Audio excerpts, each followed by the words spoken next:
Good evening. I'd like to call the meeting of the Assembly Committee on Revenue to order. Will the Secretary please take the roll call? Assemblywoman Anderson. Present. Assemblywoman Cohen. Here. Assemblywoman Considine. Present. Assemblywoman Gallant. Here. Assemblyman Gray. Here. Assemblyman Hafen. Assemblywoman Mosca. Here. Assemblyman Wynn. Here. Assemblyman O'Neill. Assemblyman Orentlicker. Here. Assemblywoman Summers Armstrong. Present. Chair Backus.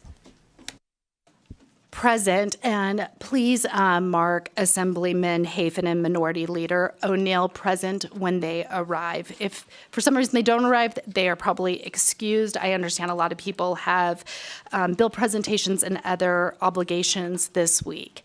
I thank everyone for being here early, and I apologize we're running a little late. And with that, I do want to just give everyone a heads up of the schedule this evening because we have a lot of bill presenters, and I don't want you to have to wait here. If you could do something, I'm going to go ahead and do our work session. We'll go ahead and, I think we have a quorum. We're going to go ahead and do the work session first, and then we'll proceed with the bills in order this evening.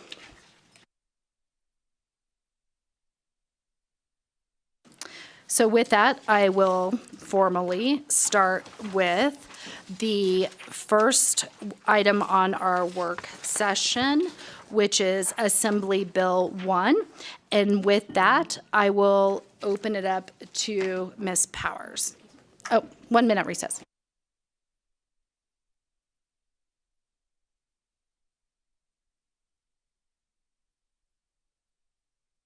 That's okay, that we're doing Groundhog's Day. With that, we will go ahead and start with Assembly Bill 295, which revises provisions relating to certain tax exemptions for veterans and surviving spouses of veterans. I'll turn it over to Ms. Powers.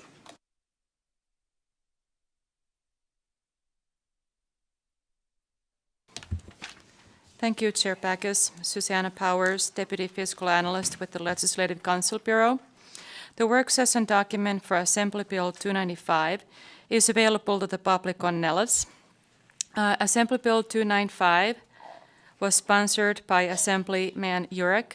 The bill was heard on March 28, 2023 by this committee. Assembly Bill 295 expands the existing exemptions from property tax and the governmental services tax for certain persons who served in the armed forces of the United States to additionally include the surviving spouse of that veteran. The bill specifies that the surviving spouse of a veteran who receives the veteran's exemption from property tax or the governmental services tax would not be entitled to an additional exemption under existing law for surviving spouses. However, a person who is a veteran and also the surviving spouse of a veteran with a permanent service-connected disability may claim both the exemption for veterans and the exemption for surviving spouses of veterans with a permanent service-connected disability. There were no amendments proposed to this bill. Assembly Bill 295 was denoted as being eligible for exemption by the Fiscal Analysis Division on March 30th, 2023. Are there any questions about the work session document? With that, I will entertain a motion to do pass Assembly Bill 295. I have a motion from Assemblyman Gray and a second from Assemblywoman Wynn. Is there any discussion on the motion? That was Assemblywoman Mosca. Sorry about that. It's been a long day. All those in favor say aye. Aye. Those opposed say nay. With that, the motion carries. I will go ahead and sign the floor statement to Assemblyman Jurek. Next in our work session is Assembly Bill 359, and I will turn it over to Ms. Powers. Thank you, Chair Backus. Susanna Powers, Deputy Fiscal Analyst with the Legislative Council Bureau. The work session document for Assembly Bill 359 is available to the public on Nellis. Assembly Bill 359 was sponsored by Assemblywoman Monroe Moreno. This bill was heard on April 4th, 2023 by this committee. Existing law authorizes a county whose population is 700,000 or more which is Clark County, to impose an additional county fuel tax rate calculated by annually adjusting the total federal and state special fuel taxes imposed in that county in a prior year by 7.8%, or an alternative maximum amount specified in the ordinance, or the adjusted average street and highway construction inflation index for that fiscal year, whichever is less. For these annual increases to occur in any period beginning on or after January 1st, 2027, the voters in the county must approve a ballot question at the November 2026 general elections authorizing continued increases in these rates. Assembly Bill 359 removes the requirement for voters to approve the continued increases on these indexed fuel rates on and after January 1st, 2027, instead authorizing the continued imposition of additional increases in these tax rates only if the Board of County Commissioners on or before December 31st, 2026, adopts an ordinance authorizing the effectuation of such annual increases. Otherwise, the board is prohibited from imposing any additional annual increases in those taxes. There were no amendments proposed to this bill. Are there any questions about the work session document? With that, no questions being requested, I will entertain a motion to do pass Assembly Bill 359. I have a first from Assemblyman Nguyen. Do we have a second? I have a second from Vice Chair Considine. Is there any discussion on the motion? Minority Leader O'Neill. Whatever I am. Chair, I appreciate the time. I will be voting yes for this to get it out of committee, but I will have I have strong reservations from constituents on this. I'd like to do a little more research and discussion on it. So it'll be yes, but I'll reserve my right if I may, Chair. Thank you. Thank you. Do we have any other comments or questions? With that, I will, all those in favor, say aye. Aye. Those opposed, say nay. And for the nays, we have Assemblywoman Gallant, Assemblyman Gray, and Assemblyman Hafen. The motion carries, and I will go ahead and assign the floor statement to Assemblywoman Monroe Marino. Next in our work session is Assembly Bill 427. I will turn it over to Ms. Powers. Thank you, Chair Backus. Susanna Powers, Deputy Fiscal Analyst with the Legislative Council Bureau. The work session document for Assembly Bill 427 is available to the public on Nellis. Assembly Bill 427 was sponsored by the Assembly Committee on Growth and Infrastructure. The bill was heard on March 30th, 2023 by this committee. Assembly Bill 427 provides a tax credit against a transportation connection excise tax on such connections to a taxpayer who purchases and places into service between July 1, 2023 and June 30, 2027 at least one vehicle powered by electricity stored in a battery or produced by a hydrogen fuel cell, and that provides zero exhaust emission of certain substances. The amount of the credit for each vehicle depends on the fiscal year in which the vehicle is placed into service, as specified in the bill. There were no amendments submitted at the hearing. Assembly Bill 427 was denoted as being eligible for exemption by the Fiscal Analysis Division on March 30th, 2023. Are there any questions about the work session document? Thank you. With that, I will go ahead and entertain a motion to do pass Assembly Bill 428. 27, thank you. 27. We have a first from Assemblyman Nguyen. Do I have a second? A second from Vice Chair Considine. Is there any discussion on the motion?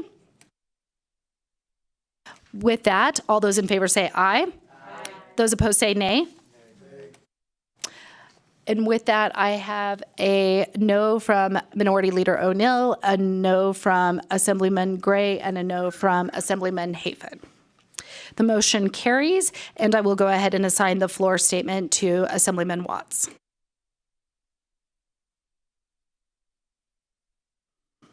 Next in our work session is Assembly Bill 428. I will turn it over to Ms. Powers. Thank you, Chair Backus. Susanna Powers, Deputy Fiscal Analyst with the Legislative Council Bureau. The work session document for Assembly Bill 428 is available to the public on Nellis. Assembly Bill 427 was sponsored by the Assembly Committee on Revenue. The bill was heard on April 11, 2023 by this committee.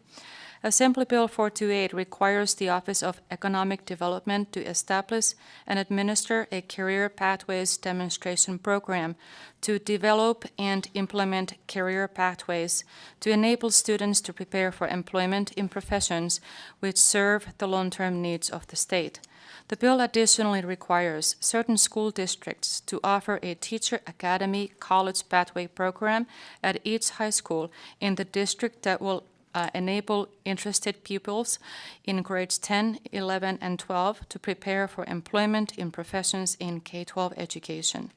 The Board of Regents of the Nevada System of Higher Education may enter into agreements with those school districts to assist in the implementation of the Teacher Academy College Pathway program.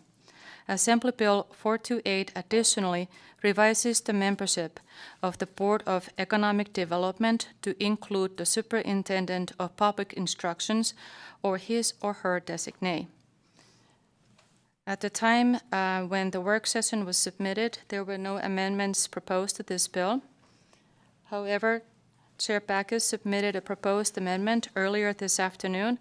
I will turn it over to Chair Backus to go over that amendment.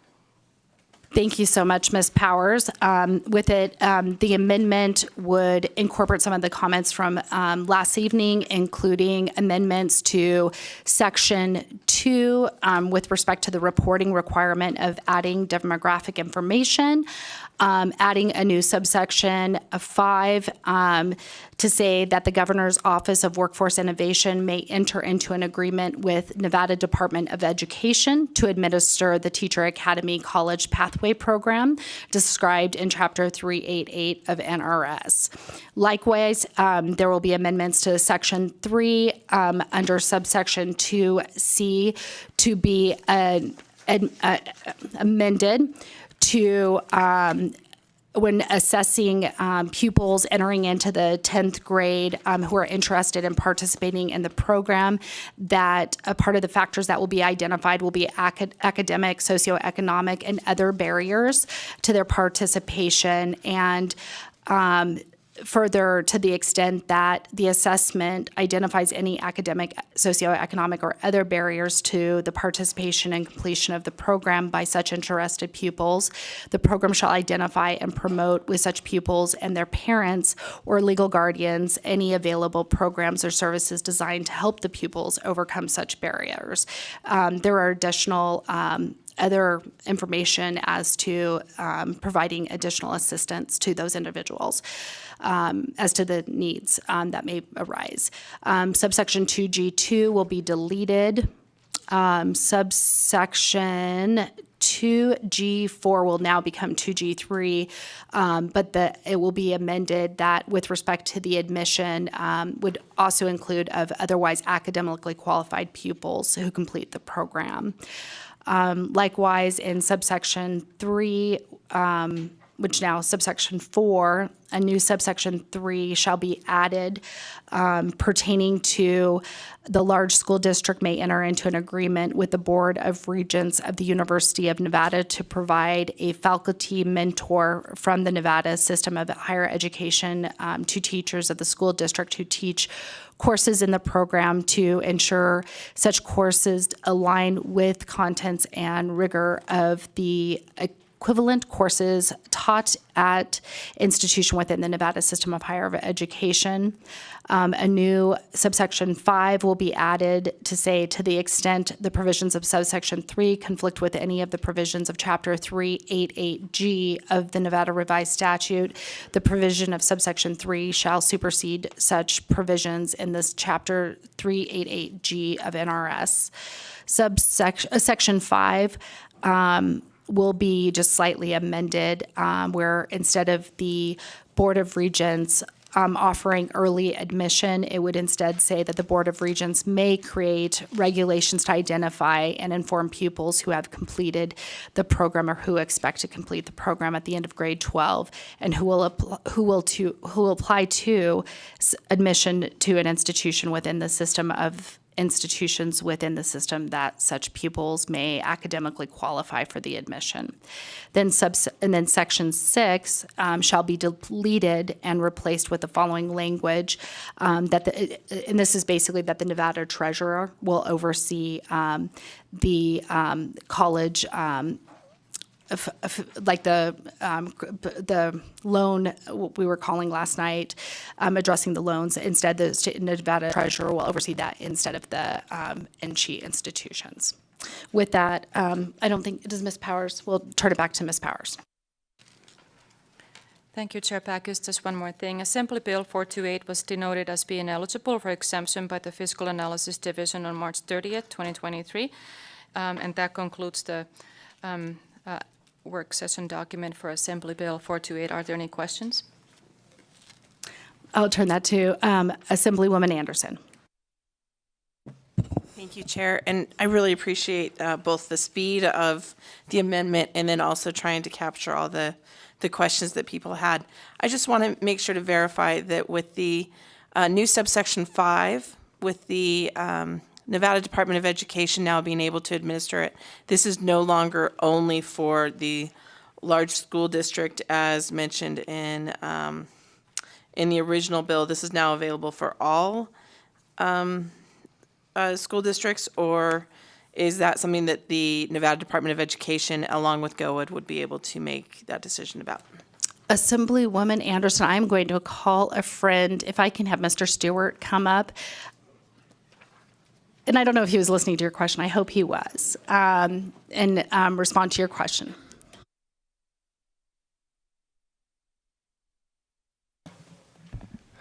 Good evening, Chair, members of the committee. Daniel Stewart for the record.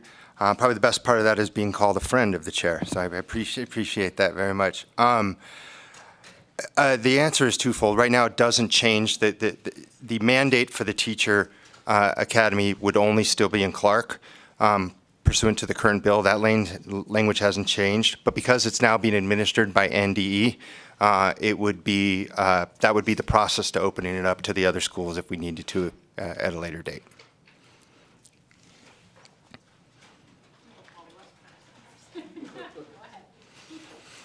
Of course I've got to follow it, but thank you for that, especially with the later date. And I recognize that this was all done very quickly. And so there's also no discussion inside the bill or in the amendment as to whether or not this would be in every high school in the large school district, if that is the intent, or if it is only in certain ones. Or again, will you allow that large school district, working with that large school district, to make the decision as to how many schools this would be in?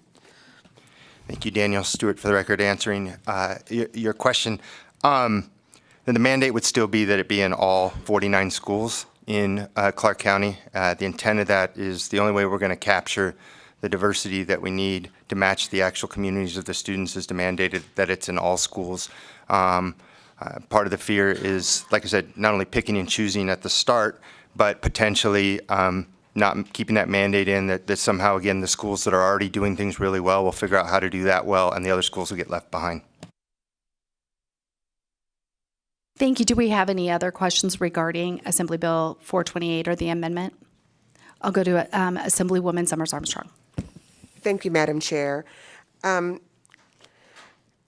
like this idea a lot, but I did have a conversation today with some folks, and I will just say that although I am really concerned about making sure that the schools that are participating, this is for your all, I'm concerned that starting a pilot of this magnitude with so many schools is going to set this pilot up to not be as effective as it could be.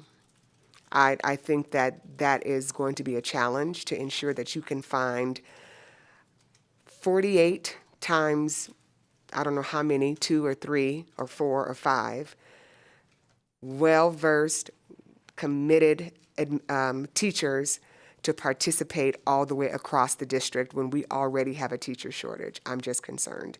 And I want this to be successful, and I think I made that very clear earlier. And I'm really, really concerned about that part, because I don't want us to have a situation where we set something up, it doesn't perform the way we think it should out the gate, and then it gets trashed before we have a chance to like work out kinks. So that's my major concern. I don't know how we would lessen the number and still have equity, but I think that that should be considered. Thank you. Thank you. Do we have any other questions? With that, I will go ahead and entertain a motion. Thank you, Assemblyman Nguyen. Do I have a second? Thank you, Assemblywoman Gallant. With that, I will, is there any discussion on the motion?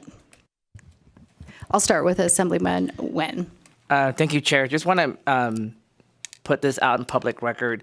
I was concerned about the retention aspects of it. I really want to show my appreciation for your work on adding the mentorship part, because I think that's critical in terms of the program being successful when in the high school environment, the students are very monitored, right? And then when they get to college environment, you're kind of on your own. You need to kind of figure out how to sink or swim. So I just want to put it out there that I support this program, but also want to highlight the important having mentorship in this types of program, because you will need that guardrail along the way for you to be able to successfully complete this program. So thank you, Chair, for that work.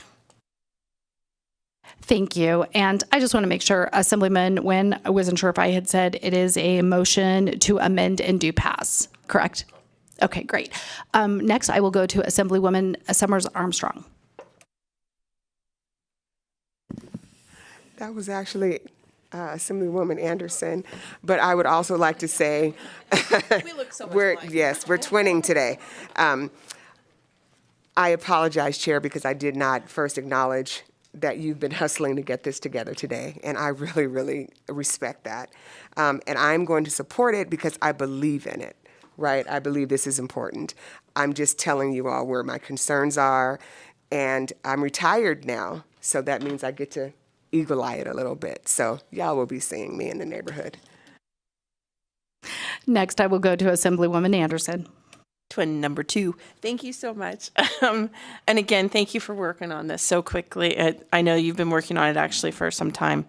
I will be voting yes on this today with the hopes that we can fix some things before it goes on to the next item, because many of the concerns voiced, I think we're hearing as well. But I will be voting yes today so it can continue to be worked upon. Thank you again, Chair, for all the work you've done. Thank you so much. With that, I'll go to Assemblyman Haven. Thank you, Madam Chair. Appreciate all the hard work on the amendment. I do believe that this needs to move forward today. I will vote this out of committee. I do have some concerns, but I think that we can address those when this gets to Ways and Means to hopefully flush it all out. And so I just thank you for your hard work and look forward to your continued hard work on this. And it doesn't just take one person. There's obviously a team of people that make this stuff happen. So with that, all those in favor say aye. Aye. Those opposed say nay. The motion carries. I will eventually assign the floor statement to myself. As everyone knows, it's probably going to go to Ways and Means for a while. Okay, next in our work session is Assembly Bill 430. I will turn it over to Ms. Powers. Thank you, Chair Backus. Susanna Powers, Deputy Fiscal Analyst with the Legislative Council Bureau. The work session document for Assembly Bill 430 is available to the public on Nellis. Assembly Bill 430 was sponsored by the Assembly Committee on Revenue and was heard on April 4, 2023 by this committee. Assembly Bill 430 revises the provisions governing the 15% wholesale excise tax on cannabis to specify that the tax applies to the sale price of the cannabis if the sale is made to a cannabis facility that is not an affiliate of the cultivation facility, rather than the fair market price established by the cultivation facility. The bill additionally imposes a 15% wholesale tax on a fair market value or sales price of cannabis products sold or transferred by a cannabis production facility. Assembly Bill 430 additionally revises the definition of vapor products for the purposes of the tax on other tobacco products to exclude products which are primarily used for vaporizing, ingesting, inhaling, or otherwise introducing cannabis or cannabis products into the human body. There were 2 amendments for consideration by the committee, which are attached to the work session document. Assemblywoman Backus submitted an amendment that would amend the definition of vapor product in Section 1 to exclude cannabis vaporizers that are clearly and conspicuously labeled on the exterior of the product itself or its packaging, cannabis vaporizer, not for tobacco, nicotine, e-liquid, or any synthetic nicotine substance. The amendment clarifies that cannabis vaporizer does not mean a product that may also be used for the vaporizing, ingesting, inhaling, or otherwise introducing nicotine into the human body.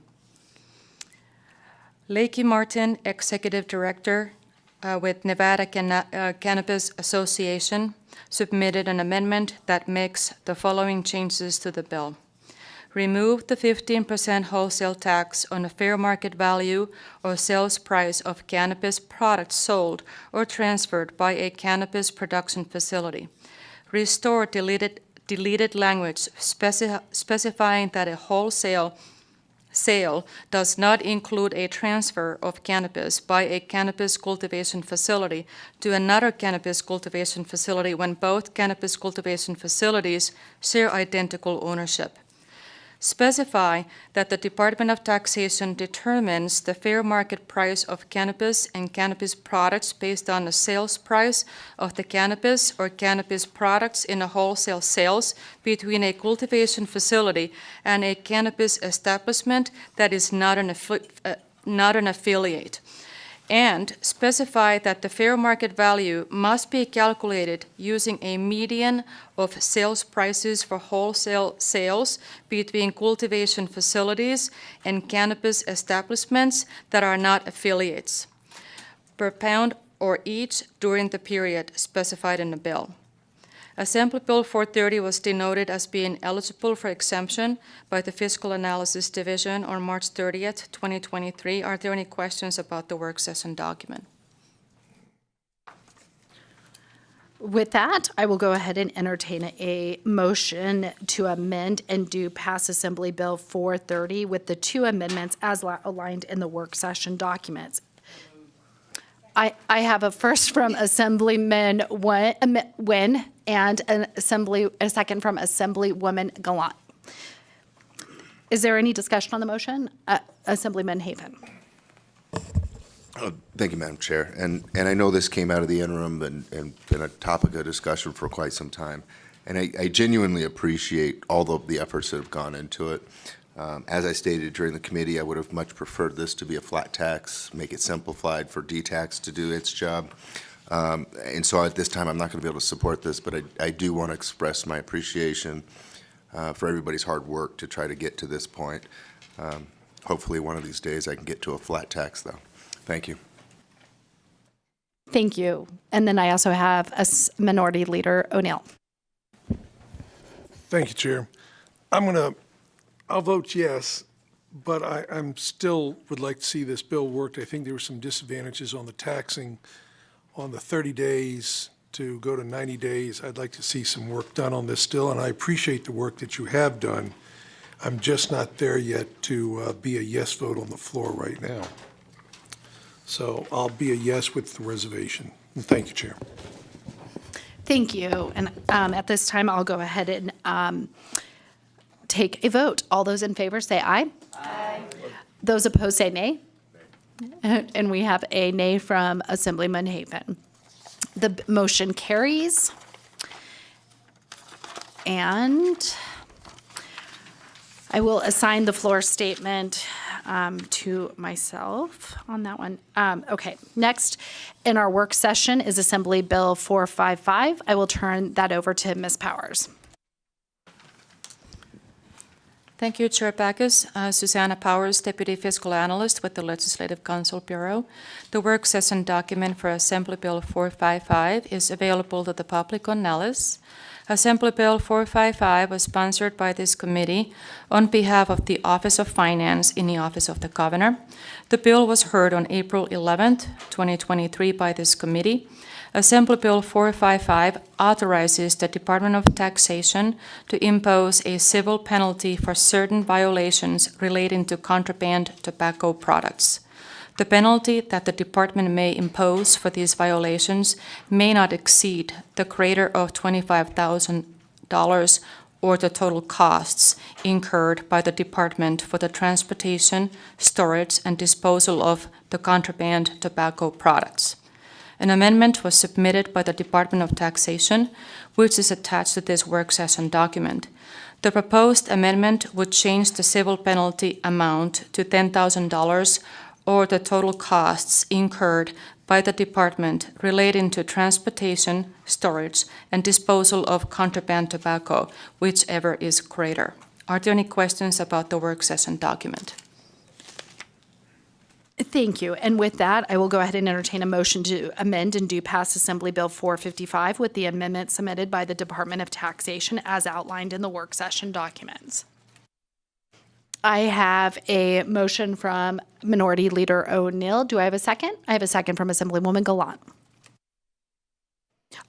Is there any discussion on the motion? With that, all those in favor say aye. Aye. Those opposed say nay. The motion carries.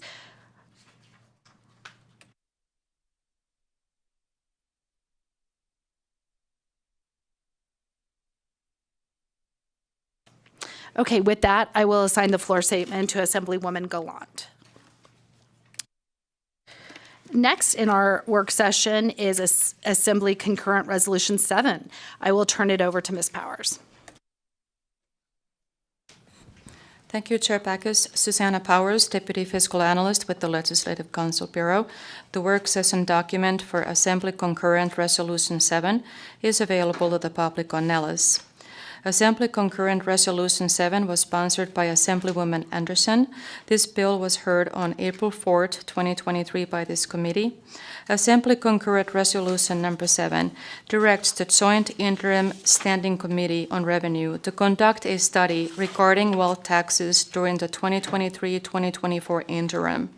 The study must include an examination of laws enacted or considered by other states, including without limitation the state of Washington, which impose or propose to impose any wealth tax.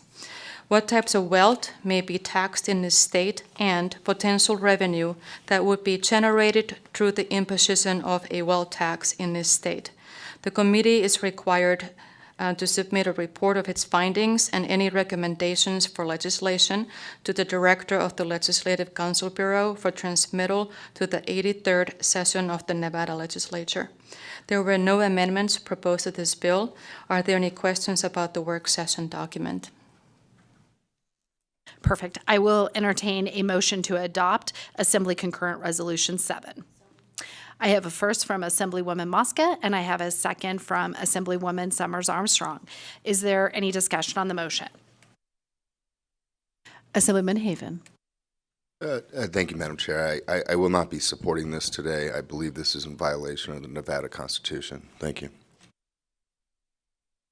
Thank you. I'll take Assemblywoman Cohen.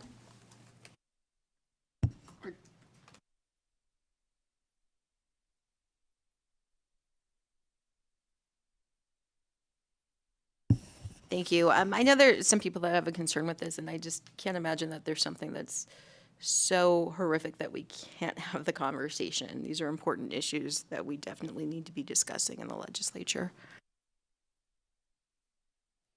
And Assemblywoman Gallant. So I appreciate what the study is attempting to do. What I just felt like there was some misrepresentation in terms of the statistics. It's easy to make it look like the lowest socioeconomic status, like the 20% are paying more taxes than, say, the top 20%. But 1.9% of 3 million is a lot more money than 10% of, say, 20 or 25,000. So I'm going to have to be a no on that, just based on the fact that our tax structure is really based on the choices that we make when we purchase. So different choices can be made to pay less taxes. Thank you. Okay. The nice thing is we get to flesh out a lot of discussions during the interim if this passes out. So all in favor say aye. Aye. Those opposed say nay. Nay. And with that, I have nays from Assemblyman Hafen, Assemblyman Gray, Assemblywoman Gallant, and Minority Leader O'Neill. The motion carries. I will assign the floor statement to Assemblywoman Anderson. Okay, so that's going to bring us to our hearings on our motions this evening. And the first bill is Assembly Bill 409, which creates the Juneteenth Educational and Economic Commission. Our second bill obviously will be 416, third will be 429, and our last bill will be 449. With that, I welcome Assemblywoman Thomas to our Committee on Revenue, and please feel free to start when you're ready.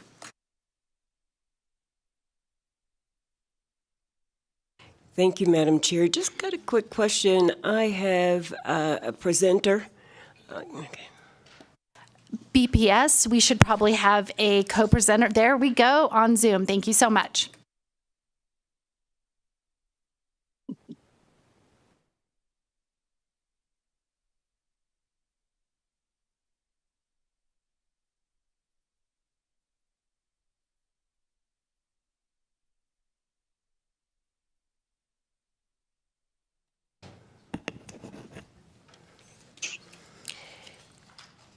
Thank you, Chair Backus, Vice Chair Considine, and committee members. I am Claire Thomas, representing Assembly District 17 in beautiful North Las Vegas. I am pleased to come before you this evening to present Assembly Bill 409, which creates the Juneteenth Educational and Economic Commission. With me today is Deborah D. Evans, President of the National Juneteenth Observance Foundation, Nevada. I would like to provide some background information and a summary of the bill before turning the presentation over to Ms. Evans. According to the Congressional Research Service's Juneteenth fact sheet, the Emancipation Proclamation went into effect on January 1st, 1863. However, it was nearly 2.5 years later, on June 19, 1865, when federal troops arrived in Galveston, Texas, to take control of the state and ensure that all enslaved people be freed. It is this day, June 19, 1865, when slaves in the last geographic area in America where slavery existed learn of their freedom, that we commemorate in celebrating Juneteenth Day. By the way of some background, I sponsored a related legislation, Assembly Bill 140, 2023, which makes Juneteenth Day a legal holiday in Nevada rather than a day of observance. Assembly Bill 140 was referred to the Assembly Committee on Ways and Means on April 7th, and I am optimistic it will be enacted. Assembly Bill 409 creates the Juneteenth Education and Economic Commission within the Department of Tourism and Cultural Affairs, and provides that membership of the commission consists of 8 voting members appointed by the governor as follows: 3 members, each of whom is from the African American Studies Department or similar cultural studies program at the Nevada State College, the University of Nevada, Las Vegas, and the University of Nevada, Reno. One representative of Juneteenth, Nevada, or any successor nonprofit organization in this state whose mission is focused on Juneteenth Day, education, unity, and diversity. One member who represents a professional association representing African American businesses. One member who represents an African American cultural awareness advocacy group. One member who represents an educational advocacy group with a statewide presence, and one member who represents a cultural history organization in the state. The Department of Tourism and Cultural Affairs is required to provide administrative support to the Commission. The duties of the Commission are set forth in Section 8, which are to, 1, create and distribute written, electronic, or printed materials to educate the public on the history and meaning of Juneteenth Day in the state of Nevada and the United States. 2, develop strategies with businesses, nonprofit organizations, and community groups to support education on the significance of Juneteenth Day. 3, support the efforts of the businesses, community groups, and local governments to establish events and programs relating to Juneteenth Day throughout the state. And 4, support programs in the arts to celebrate Juneteenth Day. On and before July 1st of each year, the Commission shall submit a written report to the Director of the Legislative Council Bureau for submission to the Legislature, or if the Legislature is not in session, the Legislative Commission.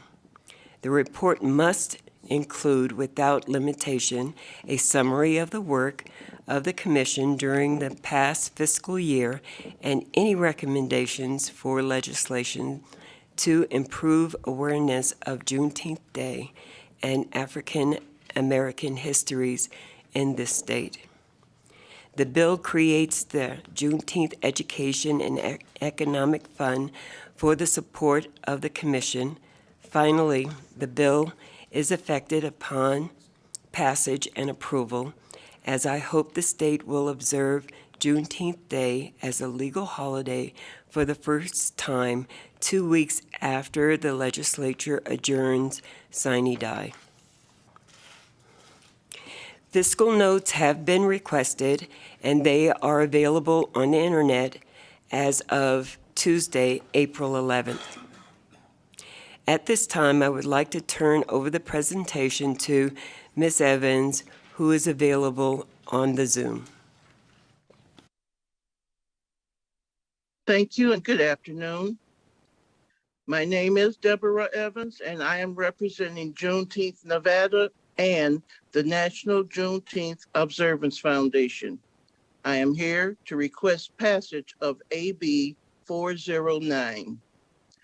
Beginning with the arrival at Old Point Comfort, Virginia in 1619, 20 Africans aboard the White Lion and later their descendants lost names, religion, family, history, and freedom. There is a need to acknowledge and educate on the unknown history of indenture, enslavement, and freedom through Juneteenth to Nevada.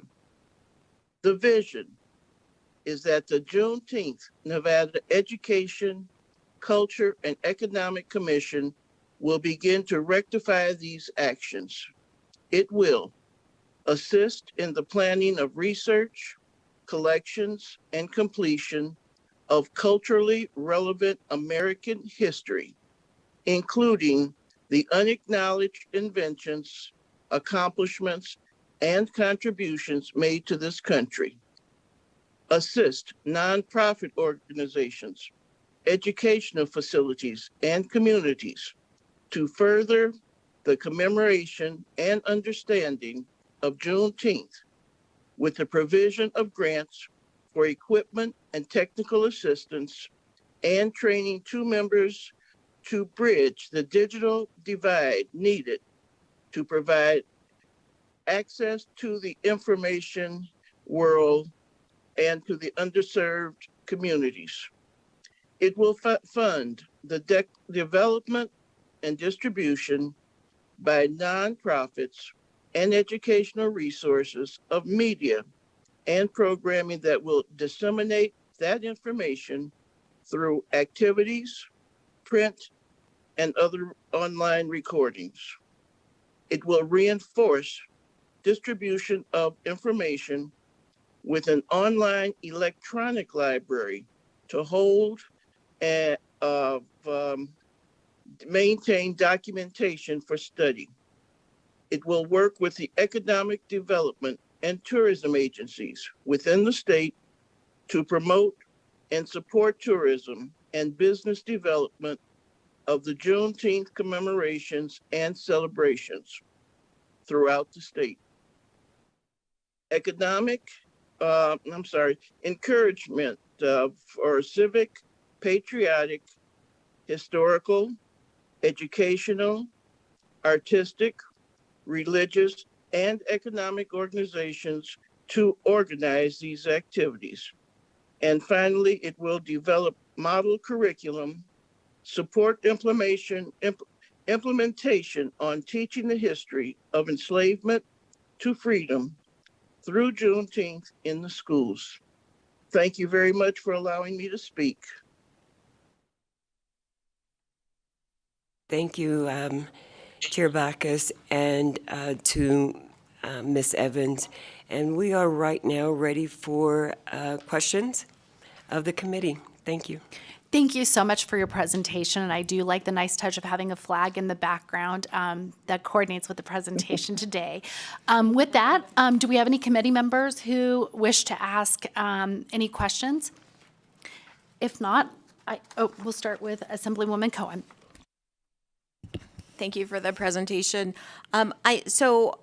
So I have a question, and I think probably Ms. Evans would have the most knowledge, given her position with the National Juneteenth Observation Foundation. And first, let me say I really appreciate this because this is one of those bills that's really a twofer for us, right?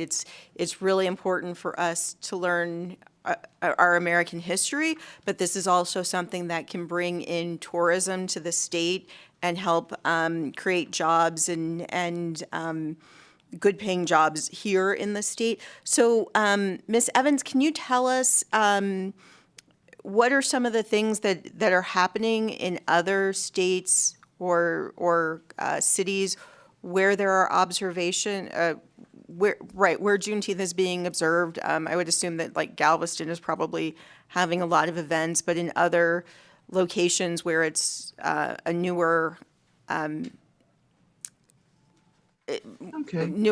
where observations are newer, like what are we seeing and what do you foresee us being able to do to bring more people to Nevada to celebrate here? All right, thank you for asking. Let's start off with the fact that the national organization has representatives in all states. We're also in Guam, Ghana, and Japan. So first of all, there are people who will be coming from those outside countries that would be coming here for the tourism. We will be having about 15 events here in Las Vegas this year, which will be education on music, which is our Belly of Africa to America, Belly of the Slave Ship. We will be doing a National Miss Juneteenth pageant in Washington. In New Orleans this year. But we will be having a local national Miss Juneteenth competition, which is going to be called the Juneteenth Nevada. It's Juneteenth Nevada Scholarship Program. Now, the young ladies that we will have to be versed in the 13th Amendment, General Order Number 3, and the Emancipation Proclamation. And the winner of the scholarship program will be invited to go to New Orleans in October. And the winner of that event will become our National Youth Ambassador on Juneteenth and our Black Studies programming. So she will be available to go across the country. Additionally, we will be having flag raisings in North Las Vegas, and Henderson.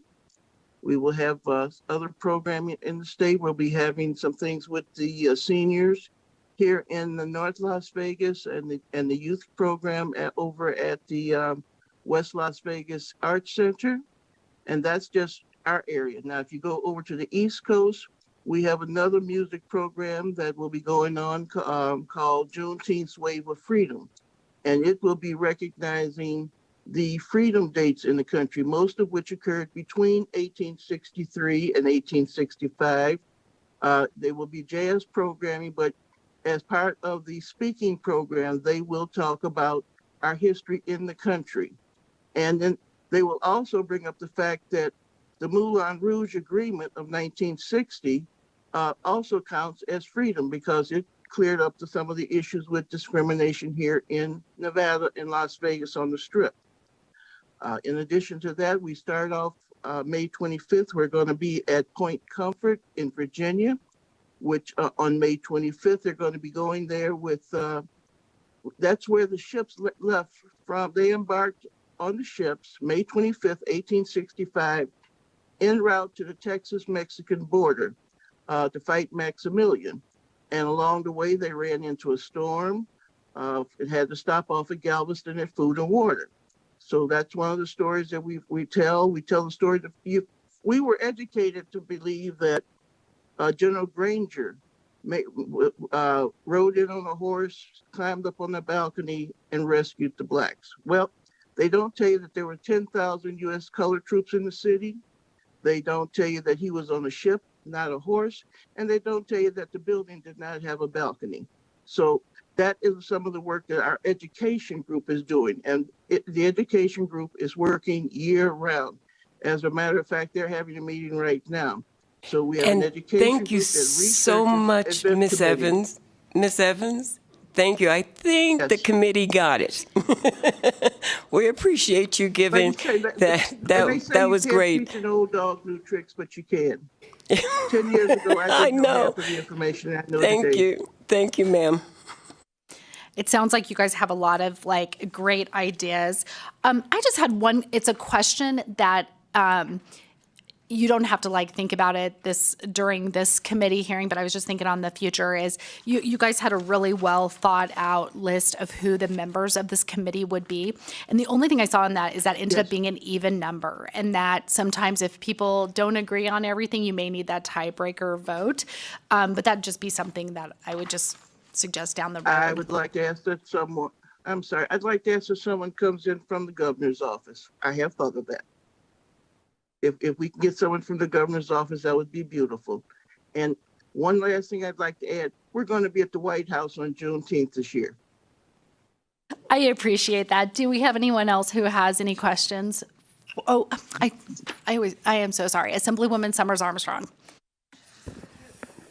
Thank you so much, Chair Bacchus and Assemblywoman Thomas and Ms. Evans for the presentation. I actually had a question, but you answered it because my question was, are we going to get some of this tourism in historic West Las Vegas? And you already said that we're going to have some events there. I appreciate all the work that you do. I've been watching you over the years work so hard at this. And I just think that the community should know that historic West Las Vegas is under a renaissance right now. We are trying so hard under the 100 Plan in Action, our councilperson, Cedric Career, to try and revitalize our community.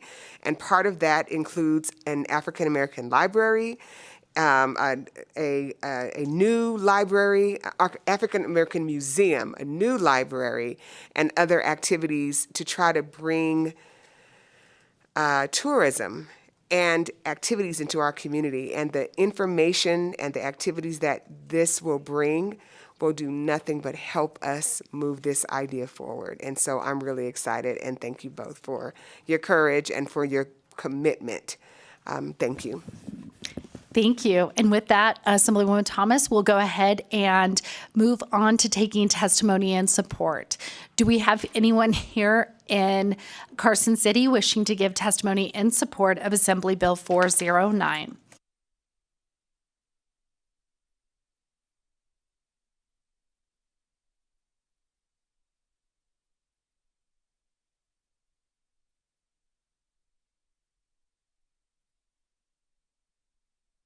Good afternoon, Chair and committee members. My name is Candace Townsend, and I represent the City of North Las Vegas. We supported Assemblywoman Thomas's bill, AB 140, which would make Juneteenth a state holiday, and we are here to testify in support of AB 409.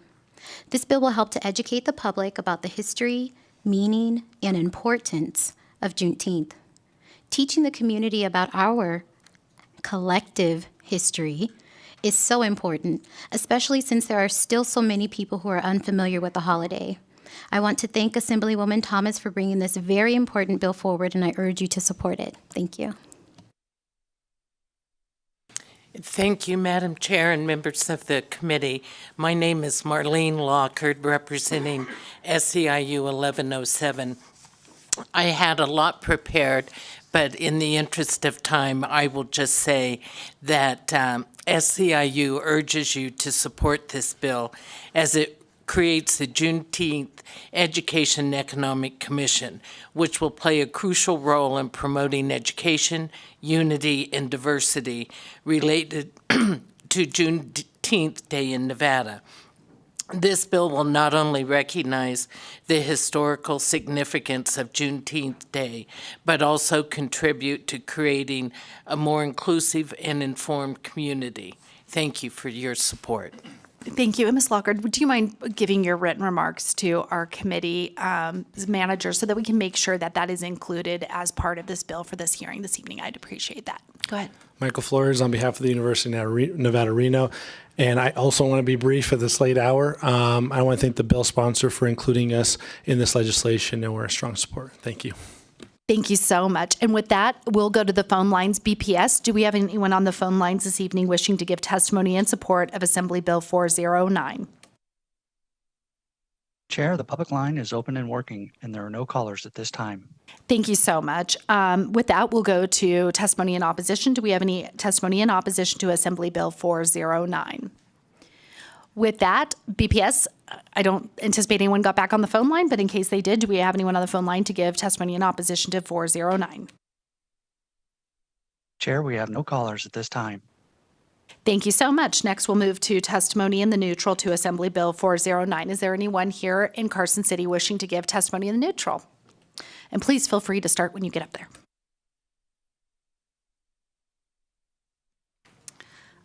Good evening. For the record, my name is Angela Mattison. I'm the fiscal manager for the Department of Tourism and Cultural Affairs.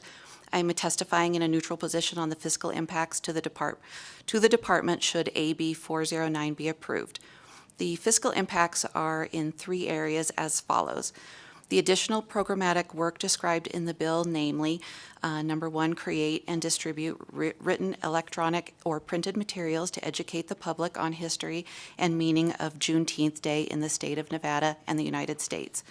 Two, develop strategies with businesses, nonprofit organizations, and community groups to support education in this state on the significance of Juneteenth Day.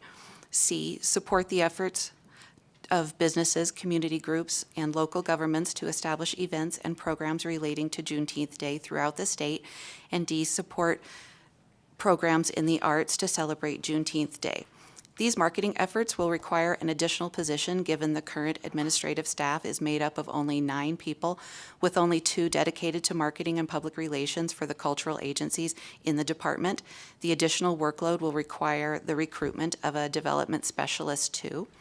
The cost for the position in fiscal year 24 is $94,810, and in fiscal year 25, it's $214,562. The marketing budget to initiate the work is estimated at $500,000 in the first year. The engagement with the appropriate audiences through media, print, social, digital ads will then be assessed and expanded in the successful channels in the following fiscal year, estimated at $750,000. The marketing budget will be adjusted and optimized for effectiveness in future biennia. This budget is an estimate, but based on similar media buys the agency has made for in-state resident campaigns. In this case, we'd be trying to reach 300-plus resident African Americans and business owners in Clark and Washoe counties through print and digital social advertising. And finally, commission salary and per diem estimates for up to 5 commissioners, which is $6,600 per fiscal year based on quarterly meeting schedule. Thank you. Ms. Matheson, I appreciate you giving that, but we are the policy committee. So obviously when we're looking at this bill, we're going to be looking at the policy aspects. Anything that pertains to the fiscal will be handled probably in another committee, but we appreciate you coming this evening. With that, BPS, is there anyone on the phone line wishing to give testimony in the neutral? Chair, the public line is open and working, and there are no callers at this time. Thank you so much. With that, Assemblywoman Thomas, do you want to come up and make some closing remarks?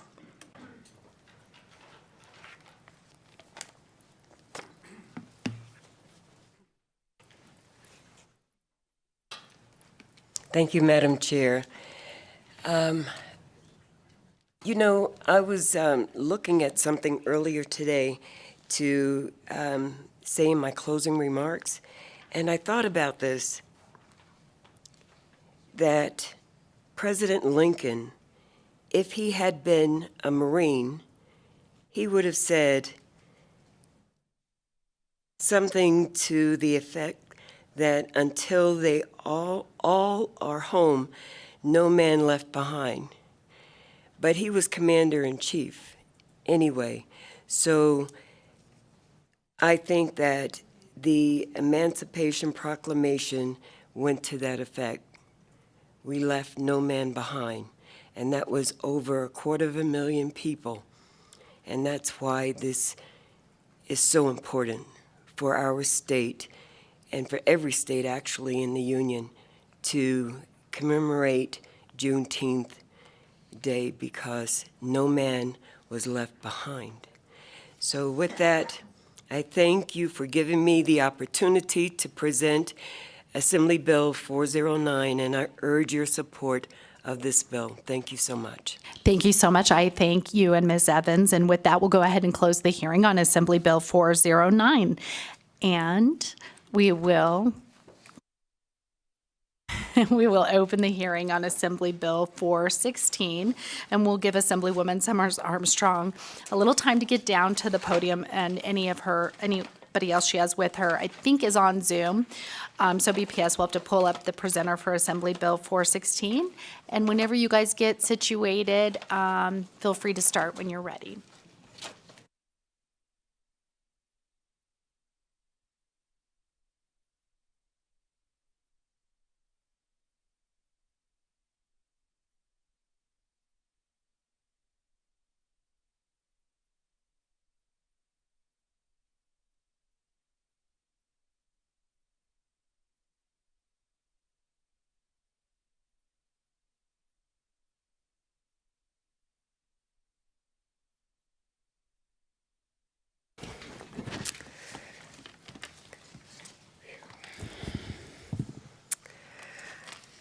Good afternoon, Chair Bacchus, Vice Chair Considine, and members of the Revenue Committee.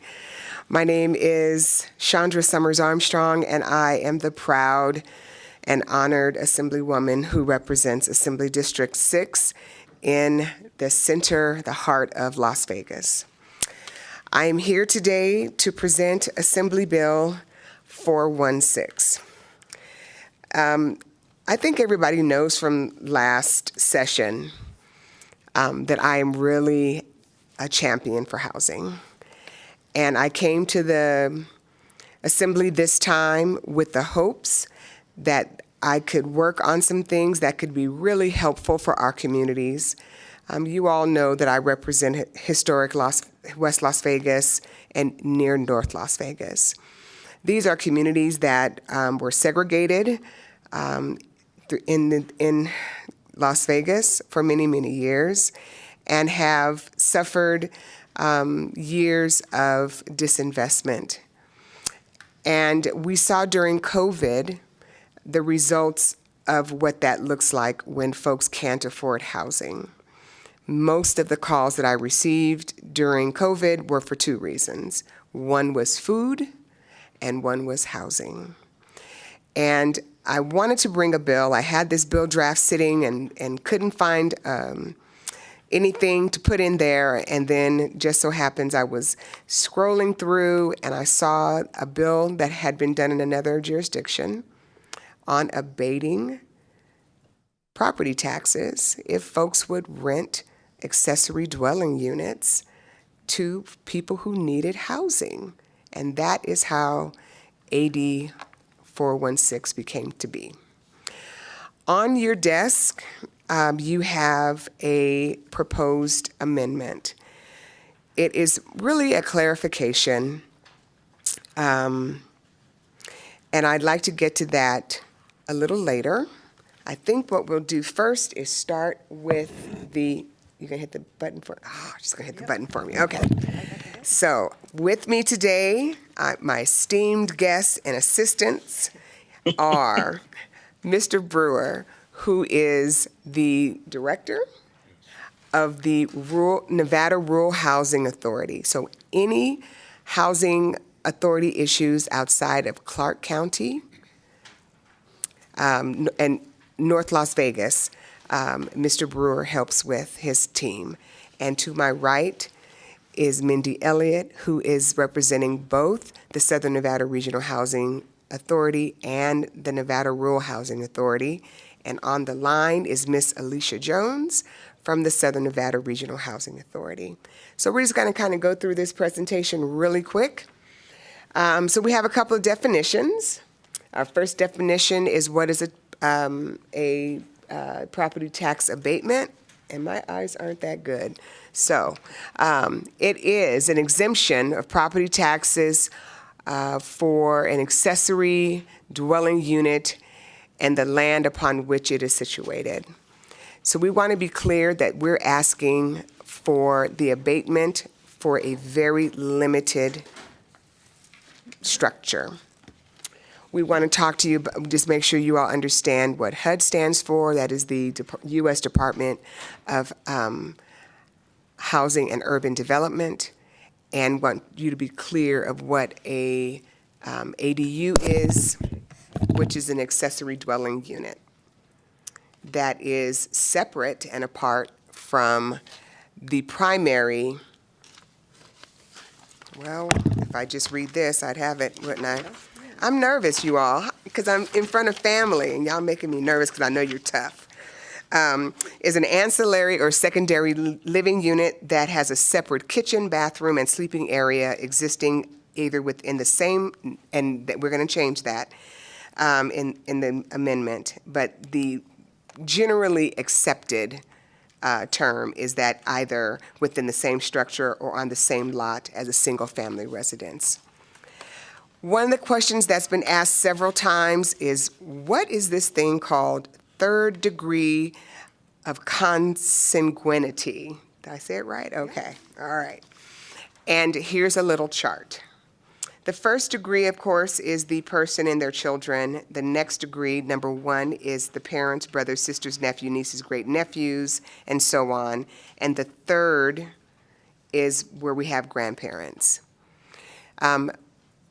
This is important in this space because we really, really want this bill to allow housing outside of people's immediate family. We want an opportunity for housing to be available for those in the community, because we know that if a family already has my belief is that if a family already has a primary residence, they can help their families. These are for folks who don't have that assistance. Okay, and the next slide is the bill at a glance. And just want to clarify a couple things. This bill applies only to this secondary structure, the ADU. that is clarified in, it is in the bill language, but we're going to clarify it in the proposed amendment. The rules would be followed strictly by what our housing authorities, their rules and regulations. We are grateful, I am super grateful, that our housing authorities have stepped up and want to participate in this, which is why we have these wonderful folks here to back me up. Another thing we want to make sure you all understand is that we are not adding any demand on our counties or our cities or any of our municipalities to participate. It has to fall within their local rules of land use. If you live somewhere where they do not allow ADUs, you may not participate in this. Okay? And if a landlord wants to participate, they have to go through the folks in Mr. Brewer's organization or in the Southern Nevada Regional Housing Authority, because they are going to be the lead on this. All right, I'm going to stop talking for a second and let these very, very knowledgeable folks start. So we're going to start with Mr. Brewer. If you can sort of give a little rundown on what the Housing Authority does with the Housing Choice Voucher Program. Thank you, Assemblywoman Summers Armstrong. Bill Brewer with the Nevada Rural Housing Authority, for the record. Very grateful for this bill and grateful for all your work on this. This is very well conceived piece of legislation. We're grateful for that. The way the voucher program works essentially is that the vouchers are funded by the federal government through HUD. We have a waiting list that we open as needed. People apply for the Section 8 voucher, and we process those applications. We have far more applications than we have vouchers. We're the smallest housing authority in the state. There are only 3 housing authorities: the Reno Housing Authority, Southern Nevada, who's with us today, and our little housing authority. We have about 1,500 vouchers to cover all of rural Nevada. So just to give you an idea of scale on that, of course, most of our vouchers are already leased up. We only have just a few that we dole out every year. We opened our waiting list for a week in January, and we received 6,000 applications for vouchers in just a week's time for rural Nevada. That's a lot of applications. One of the real fundamental challenges we have is finding places for those folks to rent. For every 100 applications, or excuse me, every 100 vouchers that we issued last year, less than 20% of those people found a place to rent. That's very sad. And it's unfortunate those folks waited out on the waiting list. They finally get through all of that red tape. They get their voucher in their hand, and 80% of them just can't find a spot. So the voucher contract is between us and the tenant, not the landlord. The landlord leases the unit to the tenant just as though he would to any other tenant. We agree to pay a portion of the tenant's rent directly to the landlord. And that's based on the tenant's income. Generally speaking, 30% of their income goes to rent. We make up the difference, assuming the unit qualifies and all of those kinds of things. And that's explained a little bit better in the slide if you can read that fine print. But essentially, that's how it works. And that would be the real strong point of this proposed legislation. Thank you, Mr. Brewer. I think I'd like to go to Ms. Jones now, and she can talk a little bit about the atmosphere and what we're facing in Southern Nevada. Thank you. Thank you. Thank you, committee members, for allowing me to speak today. And thank you, Assemblywoman Summers Armstrong. I appreciate the opportunity. Can you hear me okay? She may not see us say yes. Okay. Yes, we can hear you. Okay. Okay, great. So I just wanted to speak a little bit about what's happening here in Southern Nevada. our agency actually opened our waiting list, and for one, let me lead with there's a major need for affordable housing in our area. And we opened our waiting list for 30 days, and we received 27,060 pre-applications, people that applied for our program. And mind you, the wait list is open for multiple individuals nationwide, but we did receive 27,000 pre-applications. Of that number, we'll select approximately 10,000 families or individuals to be placed on our waiting list. The challenge is, as Mr. Brewer was explaining, we administer a program here in Southern Nevada, and we currently have 12,596 vouchers. And of that number, we're 96% completely leased up, which means there's only a small amount of vouchers left that's available for those that are in search for housing, and we will select off to the waiting list to deem them eligible to receive one of those vouchers. That's some of the information I wanted to share with you about the impact and the need that we have right now. According to some research that we have in Southern Nevada, Las Vegas ranked last of the metropolitan areas in the nation with the lack of a supply of affordable housing. 16 affordable units per 100 extremely low income households. That's a very low number. We are actually hoping that we can partner with other entities to build housing and increase those opportunities. We have our owners. We want to engage with the public, engage with owners to encourage them to participate in our programs and through our incentive program. So we support AB Bill 416 because it's a tax exemption and can be used as an additional incentive to incentivize owners to want to participate and rent their units to the families that are in need. Right now, let me see here.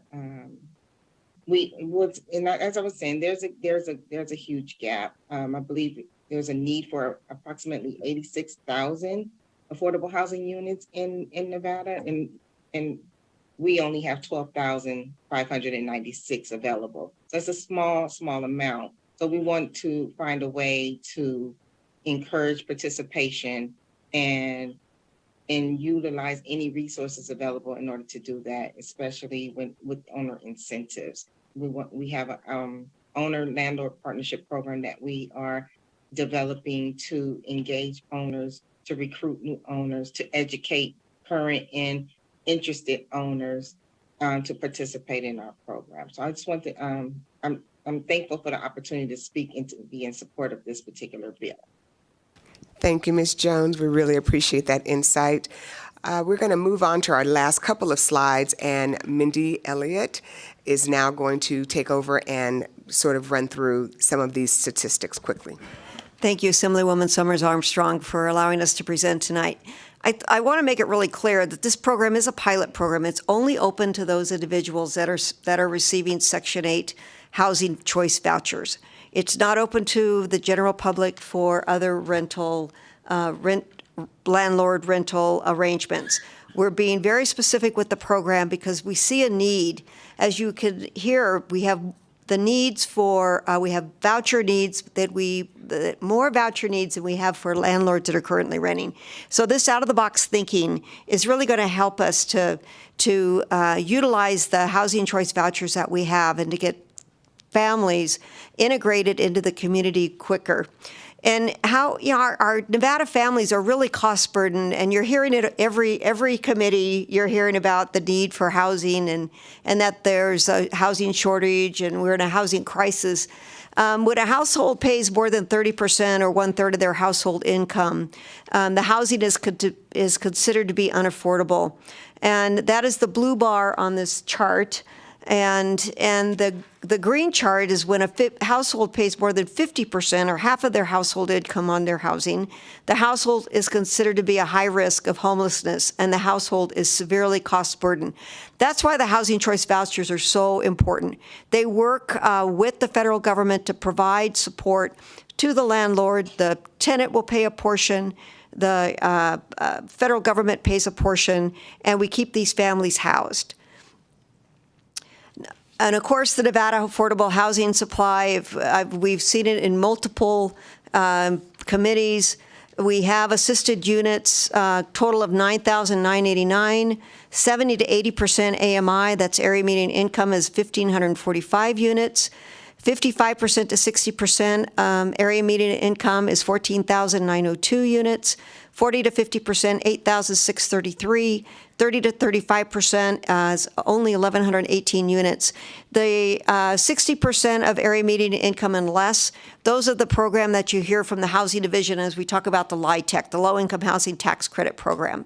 And I think that really, we were excited about this out-of-the-box thinking that Assemblywoman Summers Armstrong, when she approached us, especially because it incentivizes those landlords that happen to have an ADU, number one, and number two, that we can really work with those landlords to provide those housing choice vouchers to help people, especially at that 50%, that are paying 50% of their income, so we could try to help avoid homelessness. So that's it. Thank you so much. I have an awesome team. So I want to just quickly go through the proposed amendments. I've had a conversation with the assessors who are in the audience from both Southern Nevada and Northern Nevada and some of the rural folks. They were kind enough to stop by today and talk to me and just be open. And so we just want to make sure that we have clarity on a few items. And there may be more adjustments, but these are the things that we talked about today, and I'll be very interested to hear your feedback. So the first thing I want to make sure that we have is some clarity in Section 1.3 on the definition. The definition has been updated so that it is clear that this structure is not attached to the house in any way. It is not a garage. It is not a room in the house. It must be a separate structure on the property of a single-family residential property. Only the property that the ADU sits upon is what can be part of the abatement. There is an annual renewal and eligibility requirement. The housing authorities have agreed to provide a certificate to the landlord that they can give to the assessor to prove up that they are truly renting their property to someone who is low income. My addition, for personal reasons, and I want you all to understand this is important to me, and that is that the primary residence that this ADU is adjacent to is owner occupied. I think that's really important for the preservation of our neighborhoods so that we have integration, not an overtaking of neighborhoods. Again, on 5, qualified tenant means someone who is not related to the property owner. And you saw the third degree of consanguinity. That's such a hard word. And so that you understand what I mean. Clarifying that this can only be done in communities where the local zoning regulations and land use allows this.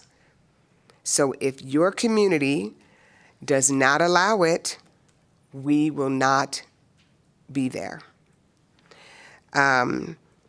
There is already a tax abatement process in our counties for low-income housing, and so we're going to allow the assessors to set the process for exemption. They already do it, and they know how to do it. We will just give them the structure, and they will set the process up. The exemption for the taxes after the cap that is already in existence, the 3% and 8%, I believe those caps are in place. So the exemption will be based there. And there will only be one exemption per single family lot allowed. So I'm done talking. I appreciate your attentiveness, and I would be happy to entertain any questions you all may have. Thank you so much, Assemblywoman Summers Armstrong, as well as your presenters. Thank you for a nice presentation. I'm going to have some clarifying questions, and then I'm going to go to some of our committee members to ask questions as well. The first that I have is, because you just said it again, I thought maybe it would get clarified, is on number 8 of the amendment. You were saying the exemption would go after the tax cap, but the property already has, so how I would imagine, let me just kind of walk through this, is the property value is assessed. And with that assessment is usually the land and the enhanced property. So you would have a main house is what I would imagine in this accessory dwelling unit. And so if that took up 1/4 of the land and you had 3/4 of the land with the primary residence, which as I understand would be owner occupied, when it's being assessed, the value is assessed, I would anticipate at some point, it would look at it as the proportion that is the 1/4, that would be either exempted from the whole assessed value. And then that lower value then would get the property tax. And you're saying that the smaller assessed value would then be capped at the 3% because it obviously is owner occupied. 8% wouldn't be at issue here because this would be looked at as the 3%. Is that what I'm understanding, that it would be that 3/4? There's nothing that you're taking a value away from above the cap. That's really not applicable. Okay. I'm going to phone a friend who can better explain this.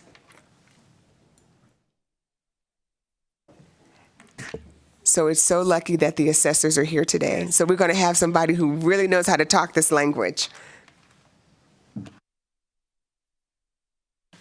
Thank you, Madam Chair. Andy Heiser, Nevada Assessors Association President. So we did meet with Assemblywoman Armstrong, thank you. And that was one of our clarifying questions. And yes, this will sit, so we will take the full assessed value, send it to the treasurer. They take the tax bill, then they exempt this accessory dwelling unit off of that. So when that value comes back, that exemption will sit outside of that 3% abatement or cap. Does that make sense? It does. It's just really difficult with that outside the 3% cap. But I think we're saying the same thing, and I just want to make sure the record's clear because I don't want something like, oh, it's outside the 3% cap, so it doesn't even matter.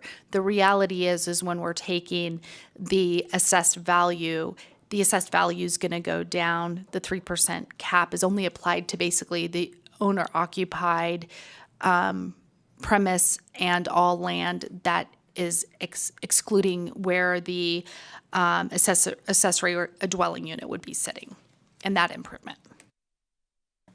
Madam Chair, Andy Heiser for the record. We had a discussion that it would just be the dwelling unit itself, not the land underneath it, but I would turn for some clarification on that. Thank you, Madam Chair, and thank you, Mr. Heiser. I think we have a little bit of clarity we need to get on this, but I would think that the best way to address this at this point is where we can meet with the assessors. And the assessors would like us, and the county assessors would like it to be the structure. And that's fine. I just wanted clarifying where that it wasn't something like that we're saying this and that whatever was above the 3, that is going to, I think we're all saying the same thing. And I just wanted to make sure that was clarified. It was just the statement exemption after the tax cap, which to me, when I just see that is I'm thinking that it's a value above the 3%, which there's no benefit there. And it's really the assessed value that's going to get reduced. And then the 3% cap would be applied to that amount, and we're only looking at the lower assessed value and not doing something on top of the 3% cap. That's all I just want to make sure we have clarified for the record. The other thing, and that's correct, I think we're saying the same thing. Madam Chair, Andy Heiser for the record, yes. And this is how we run all of our exemptions out of our office, so it fit into the same guidelines. That's great to hear. And then the other clarifying item I just want to make sure is number 7. You kind of explained more on what the county assessor and would do with their process with the exemption, but any regulations, if there was to be regulations put in Nevada law, we all know that would just have to be the Department of Tax that would have to make any regulations if that was needed. And so I didn't know if that was your intent, whether we needed on top of this regulations or if we were okay at the county assessor step. It sounds like you already have the process in place, but if I can just get clarity on that. Thank you, Madam Chair. Chandra Summers Armstrong for the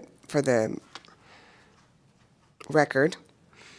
There is already a process in place that all of the assessors they use already for tax abatements on low-income housing that uses the 7 and 9% LIHTC. They already have a process. I know what it is. Ms. Johnson sent it to me. It is NRS 365.085, is that right? You say it.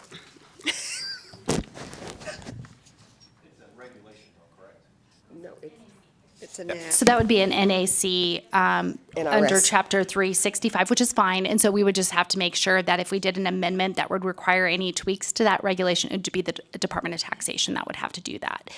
Madam Chair, it's actually NRS. Oh, so that's not a regulation. NRS would be a statutory provision. Yes, okay, ma'am. perfect. Making sure we're all saying the same thing. I appreciate that. And with that, let's go to some more fun questions. We'll turn it over to Assemblywoman Mosca. Thank you, Chair. Thank you for this. I appreciate it. And I was wondering, I'm not sure if you're able to have it, but do we know a ballpark of how much money it would help for the landlords? And then I know you talked about the impact of other you talked about it's in other jurisdictions. Could you talk about the impact and how it's helped? Thank you, Assemblywoman Mosca. Chandra Summers Armstrong for the record. We really don't have an idea. This is a pilot. This is a wish. This is a hope, quite frankly. City of Las Vegas just recently put in place rules for the development of ADUs in an appropriate manner. And so I know that we're going to see more of this, these kinds of buildings being built. And we also know that there are already existing ones that may just be empty or she sheds or those types of things. And we won't know for 2 years. So we're hopeful that we'll be able to gather some data as people put their applications in and be able to report back to you all of how well this works out. I want to be honest. We just don't have a lot. Thank you. Thank you so much. Next, we will go to Assemblyman Gray. Thank you, Madam Chair. A quick statement followed by 2 questions, small, easy questions. So normally I would agree with the consanguinity. However, I think in this case going that far out may not help with some other problems. I mean, it's like I had my parents living in my ADU for a while. They weren't paying rent or anything, but it helped with their transportation, doctors. They'd have to have people coming in to help their medical stuff. It just, I'm thinking maybe we want to look at that a little bit more. I mean, I think there are good social reasons to maybe look at that in that case. First quick question is, how many units do you guys think you're looking at in the state right now? Thank you, Assemblyman Gray. Chandra Summers Armstrong for the record. We really don't know. We're hopeful.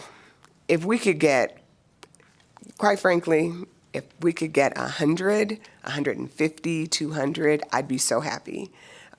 Because right now there was a story in Channel 8 last night. We've got like 57,000 people. We have the highest rate of eviction in the nation. We have so many people. that are on the edge, right? And so this is where we get into trouble. When we have people on the edge that are paying rent that they cannot afford because they are just signing leases to go places and they really can't afford it. This would give us an opportunity to help some folks. So in 2 years, I promise I will come back and bring data, but right now we don't. And to speak to your concern about the consanguinity, whew, that's a hard word.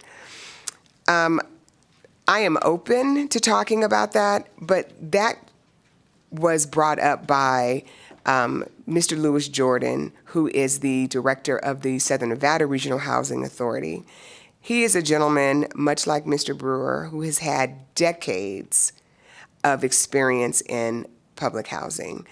There is a reason that he said that, and he's had experience with this in California, and there's a real good reason. So I will speak to him and ask him to sort of give, see where he would be willing to make some adjustments, but I think he has a very good reason for asking that to be included.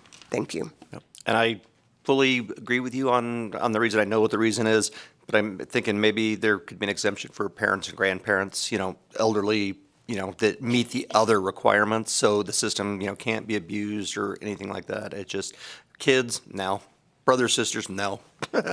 But so the other real quick question is, and you addressed zoning requirements, no intent to usurp zoning requirements. What about HOAs? Thank you for the question, Assemblyman Gray. This is Chandra Summers Armstrong for the record. HOA is the same. If you have a restriction in your community that you cannot rent your property, we are not here to supersede community rules. That is not the purpose. Thank you. Thank you. We will go to Assemblywoman Anderson. Thank you, Chair, and thank you for bringing forward this bill. I think it's a really interesting idea, and I like it a lot. Before asking the question, though, I also wanted to just point out how much I appreciated Carson City's Chief Financial Officer filling out the paperwork. So this way we knew what the financial impact could be or how many dwellings there are on that, because it sounds like not all accessory dwellings actually have to file something. So, but I really appreciated Carson City taking the time to do that, and it looks like a lot of the other counties were not able to do so. So my question, though, has to do actually with, on the amendment, with the county assessor setting up that process for the exemptions. With the date of the act becoming effective, July 1 of 2024, is that to give those county assessors time to be able to do so? Or I guess I'm just curious as to why the act becoming effective is not for another year. So just trying to figure that out. Thank you, Assemblywoman Anderson. Chandra Summers Armstrong for the record. Well, I don't know why LCB, just to be honest. When I submitted this, they chose a date out in the future. I think we probably need to give the assessors a little bit of time to gear up for this. We don't want folks, running to their offices on June 15th and they haven't had a chance. So this will give us, it's probably smart that we give ourselves a little bit of time to get it together so that it can be rolled out in a professional manner. I don't know all of the assessors, but I can tell you from our conversation today that they are taking this very seriously and they want it to be instituted in a professional and organized manner. So we'll give them a little time to get it together. We'll have about a year's worth of data to give you all in 2025.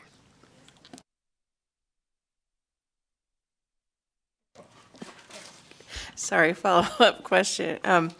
Would that be reported then, that data over this year, or even from the assessors, would that be reported to the interim revenue committee, or would it be reported to others, or would it just be brought back next session? Because I really like the thoughtful answer that you just gave about, we got to get the data, we got to make sure it's done correctly as well. Thank you, Assemblywoman Anderson. Chandra Summers Armstrong for the record.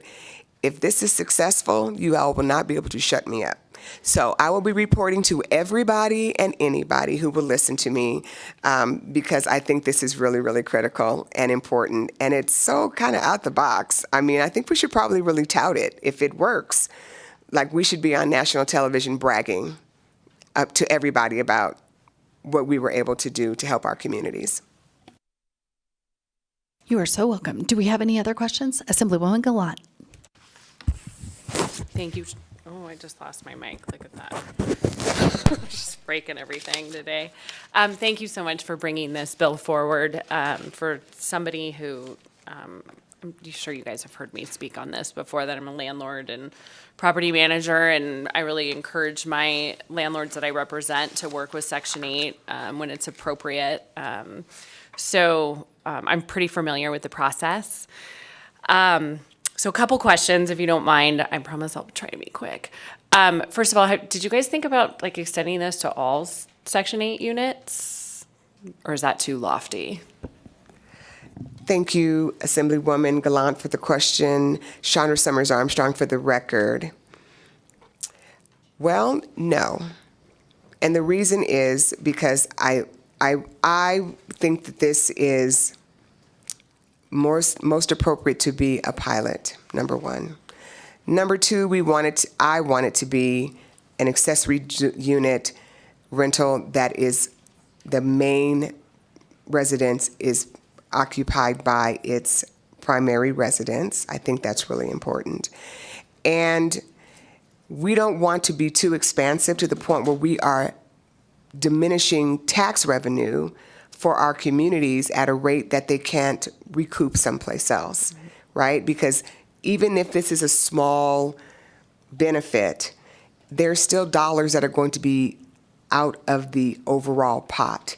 And we know that our counties are the number one folks who, for the last 2 years, have been helping when we've had massive evictions and homelessness, the rapid rehousing. I don't want to speak for everybody else, but I can tell you about Clark County, the amount of money that they had to use in CHAPS to try and keep people housed. I wouldn't feel comfortable coming to them and saying, you know, we want to apply this everywhere, and then looking at what the result would be, which would be less money to help other social service organizations and social service needs. So I think this is special because we're just attaching this to the ADU. Let that family who is opening up their home and their heart to a stranger, to build some community, to have some cross-cultural, hopefully, and cross-generational interaction, get a little benefit for that. And then we let the assessor be able to collect so that the rest of the county can still be supported. Sure. Do you mind? Okay. Just a thought, because those social service programs for the homelessness, if we kept more people in houses, if we had more vouchers, that, you know, and in some way to incentivize more landlords to do that, maybe not total exemption, but maybe allow them to stay at the 3%. So just maybe on the back burner, we can discuss that later. In terms of landlords, like owner occupied, you know, dealing with Section 8, it can be very complicated and sometimes cumbersome. And I mean, we've worked it into our process. I know it like the back of my hand.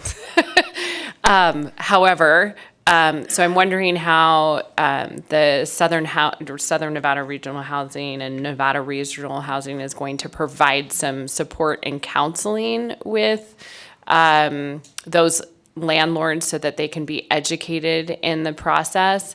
And then also in terms of educating those landlords on like what is the right of space, right? Like you can't just like go over to the unit, but making it very simple for them and actually enjoyable, and sort of encouraging this community relation. And I know it's hard with employees, like some of the inspectors over in Southern Nevada region are amazing and other of them have some attitude, but we learned to deal with it. And so I just want to make sure that all of these landlords and owners are going to have a really positive experience so that we can continue to promote this.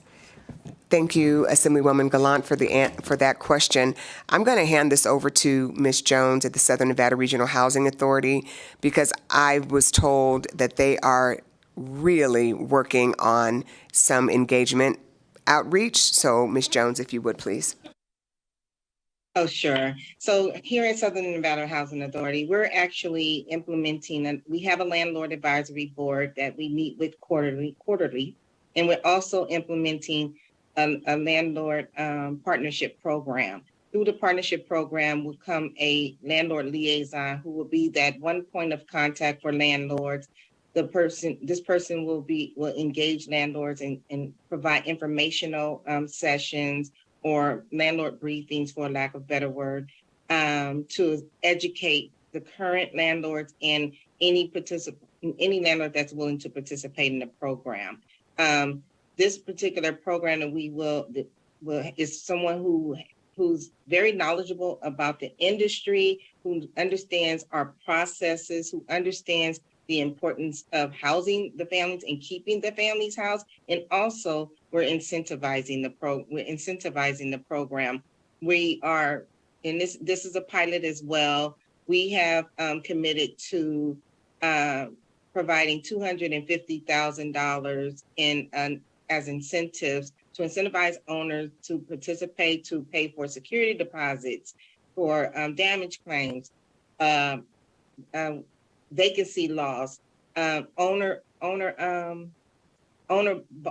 sign-on bonuses for new owners that sign on that's never had a property on their program, offering them a sign-on bonus. So we have those incentives that we have available for them. But one of the key things I want to make sure I express is that we have a landlord liaison who will be that first point of contact that can make sure that the landlord needs are addressed when they have questions and concerns regarding the inspections, as you just mentioned, as far as their contracts. If they're having problems with the tenants, they will have someone to contact to get them in contact with the appropriate person to address those issues. We're here to support our landlords and also to improve our landlord relationships. And we do that by having regular quarterly meetings and also our informational sessions that will take place.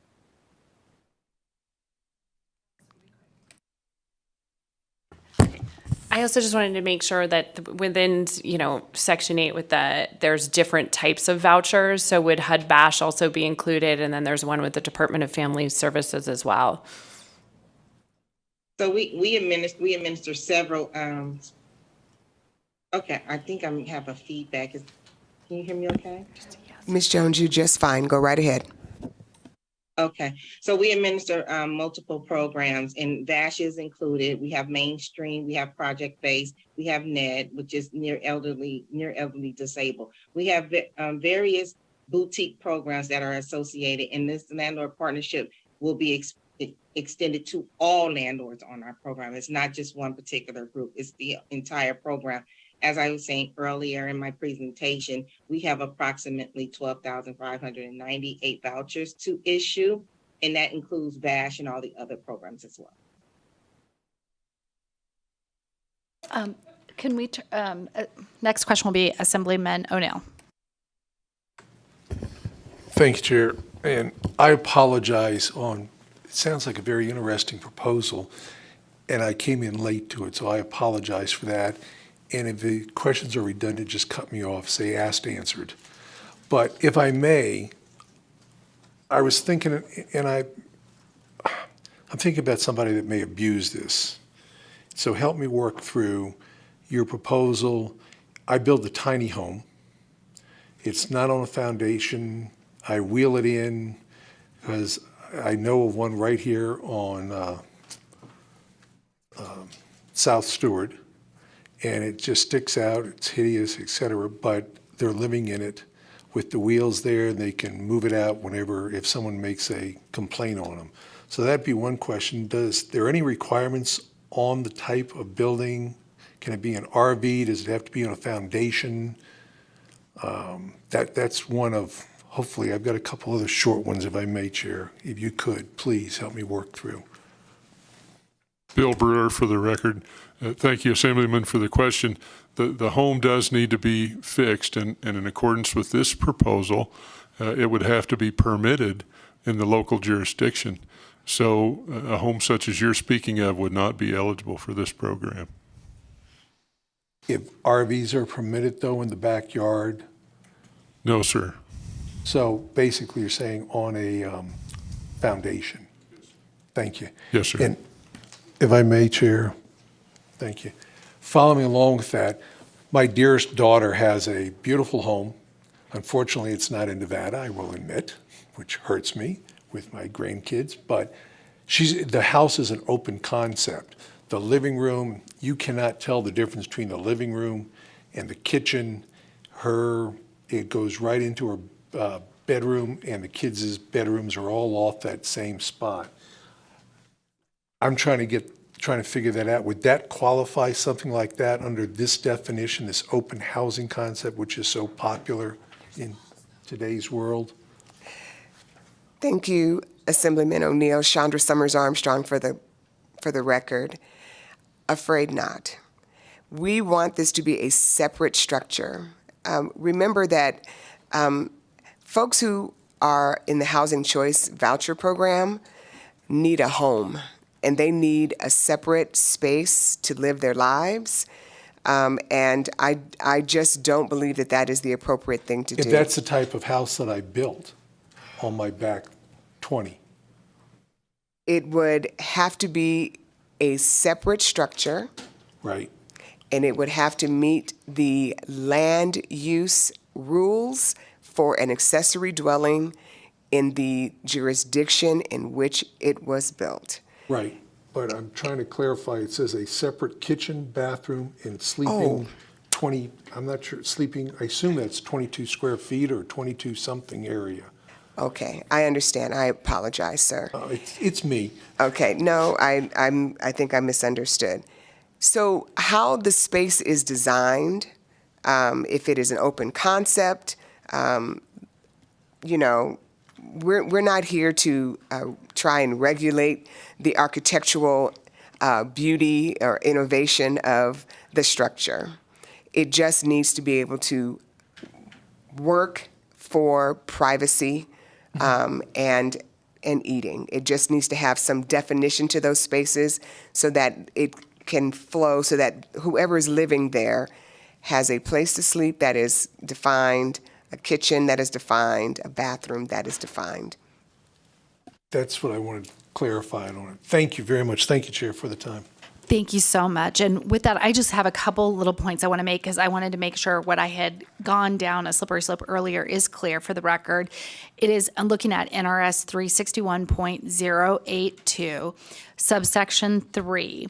This is where it is the Nevada Tax Commission that is by regulation required to create the form for an application for the exemption described in subsection 1, which pertains to low-income housing projects.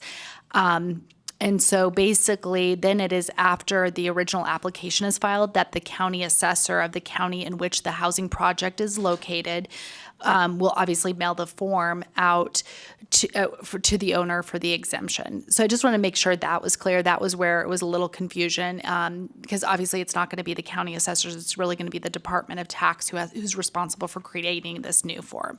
So I just wanted to make sure the record's clear on that. And then one other piece of this bill that we just probably may want to consider thinking about is when it becomes effective July 1st. And our wonderful assessors and county treasurers, that is also the date that usually the bills go out for property taxes. So I didn't know if you want to tweak that date, if you want to work with them. So that was one other thing. But I think with that, we can go ahead and open the hearing up to testimony and support.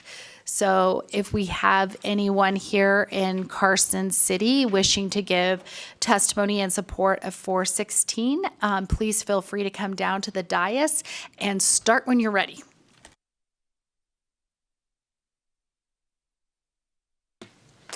Thank you, Chair, members of the committee. For the record, Mike Cathcart, representing the City of Henderson.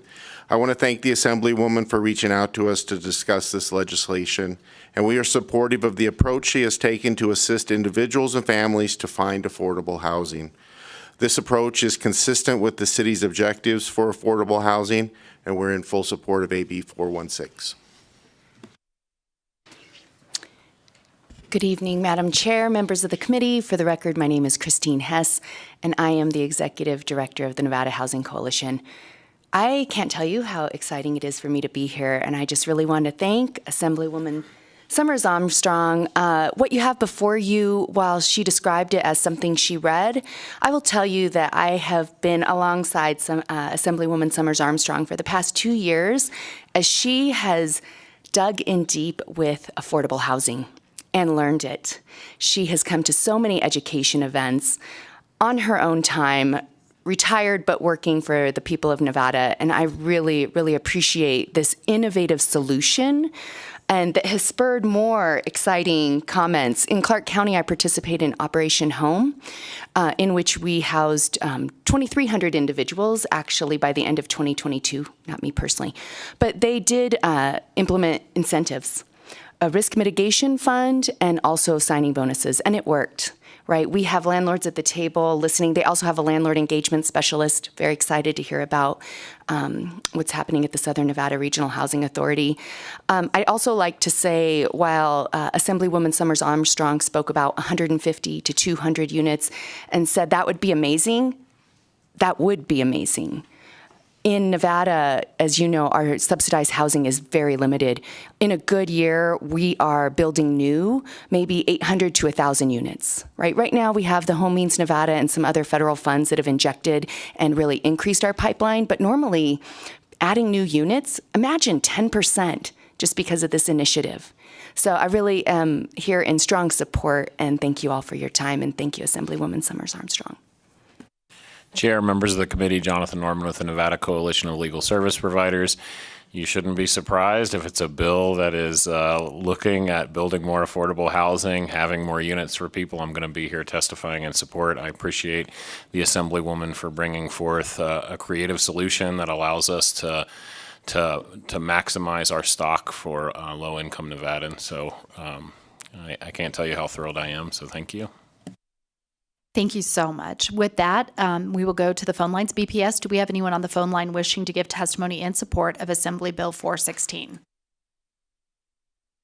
Chair, the public line is open and working, and there are no callers at this time.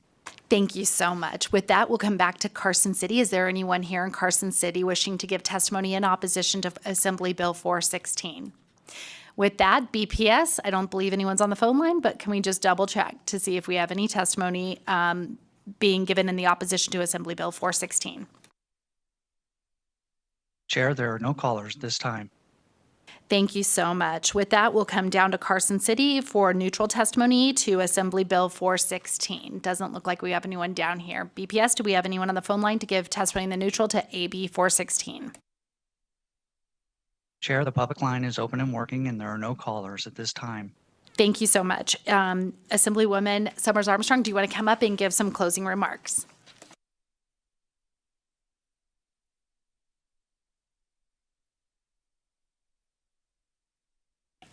Thank you, Chairwoman Bacchus and the committee. You all know me, I'm a big baby, and I cry all the time. I have this vision in my head that we can grow intergenerational and cross-cultural communities where we help one another and share ideas and pass casseroles and recipes across a little small space in the backyard. I was lucky enough to grow with my grandmother. I had two amazing grandmothers.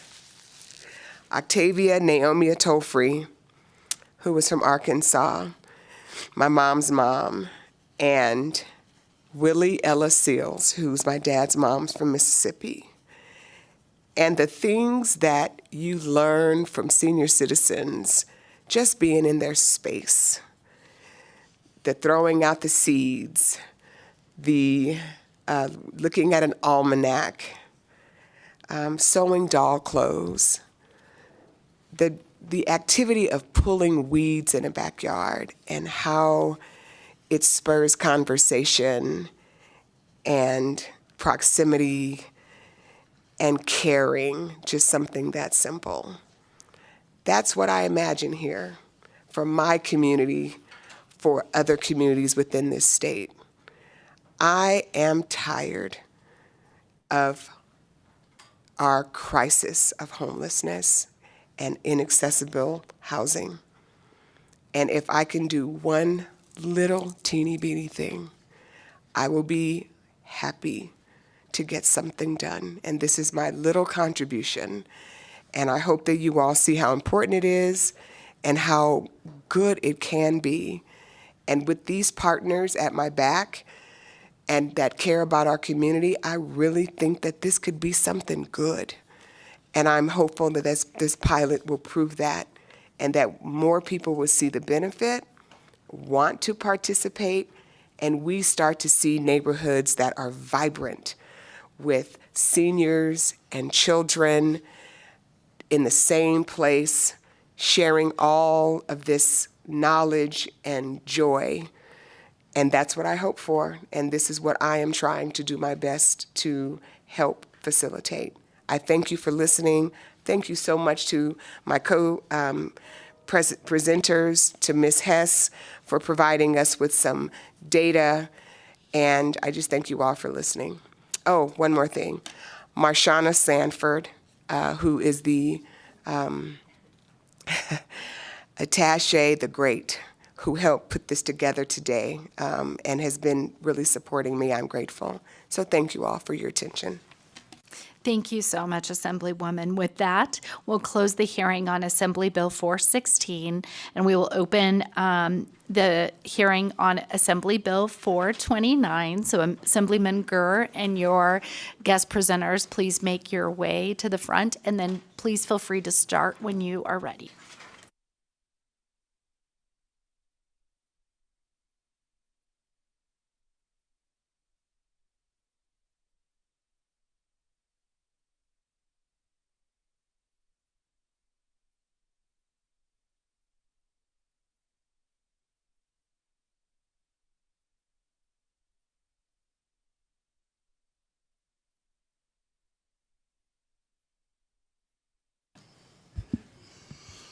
I was going to say good afternoon in my original comments, but it's like I could almost say good night, but that would sound weird. So I will go with good evening. How's that? Chair Baucus and Vice Chair Considine and members of the Revenue Committee. I'm Assemblyman Burt Gurr. I represent the vast and majestic District 33. And I won't go into how many square miles and how many acres. I've done that before. Thank you for allowing me to present AB 429 today. And due to time and people I can see sleeping and nodding and yawning, which is what I've been doing, I will cut through most of my comments and then turn it over to Ms. Fisher. And I know I still hope there's some people on in Elko to talk about the Elko Airport, but as you know, it is difficult to get air service to any of our rural airports in Nevada. Elko, of course, is my favorite.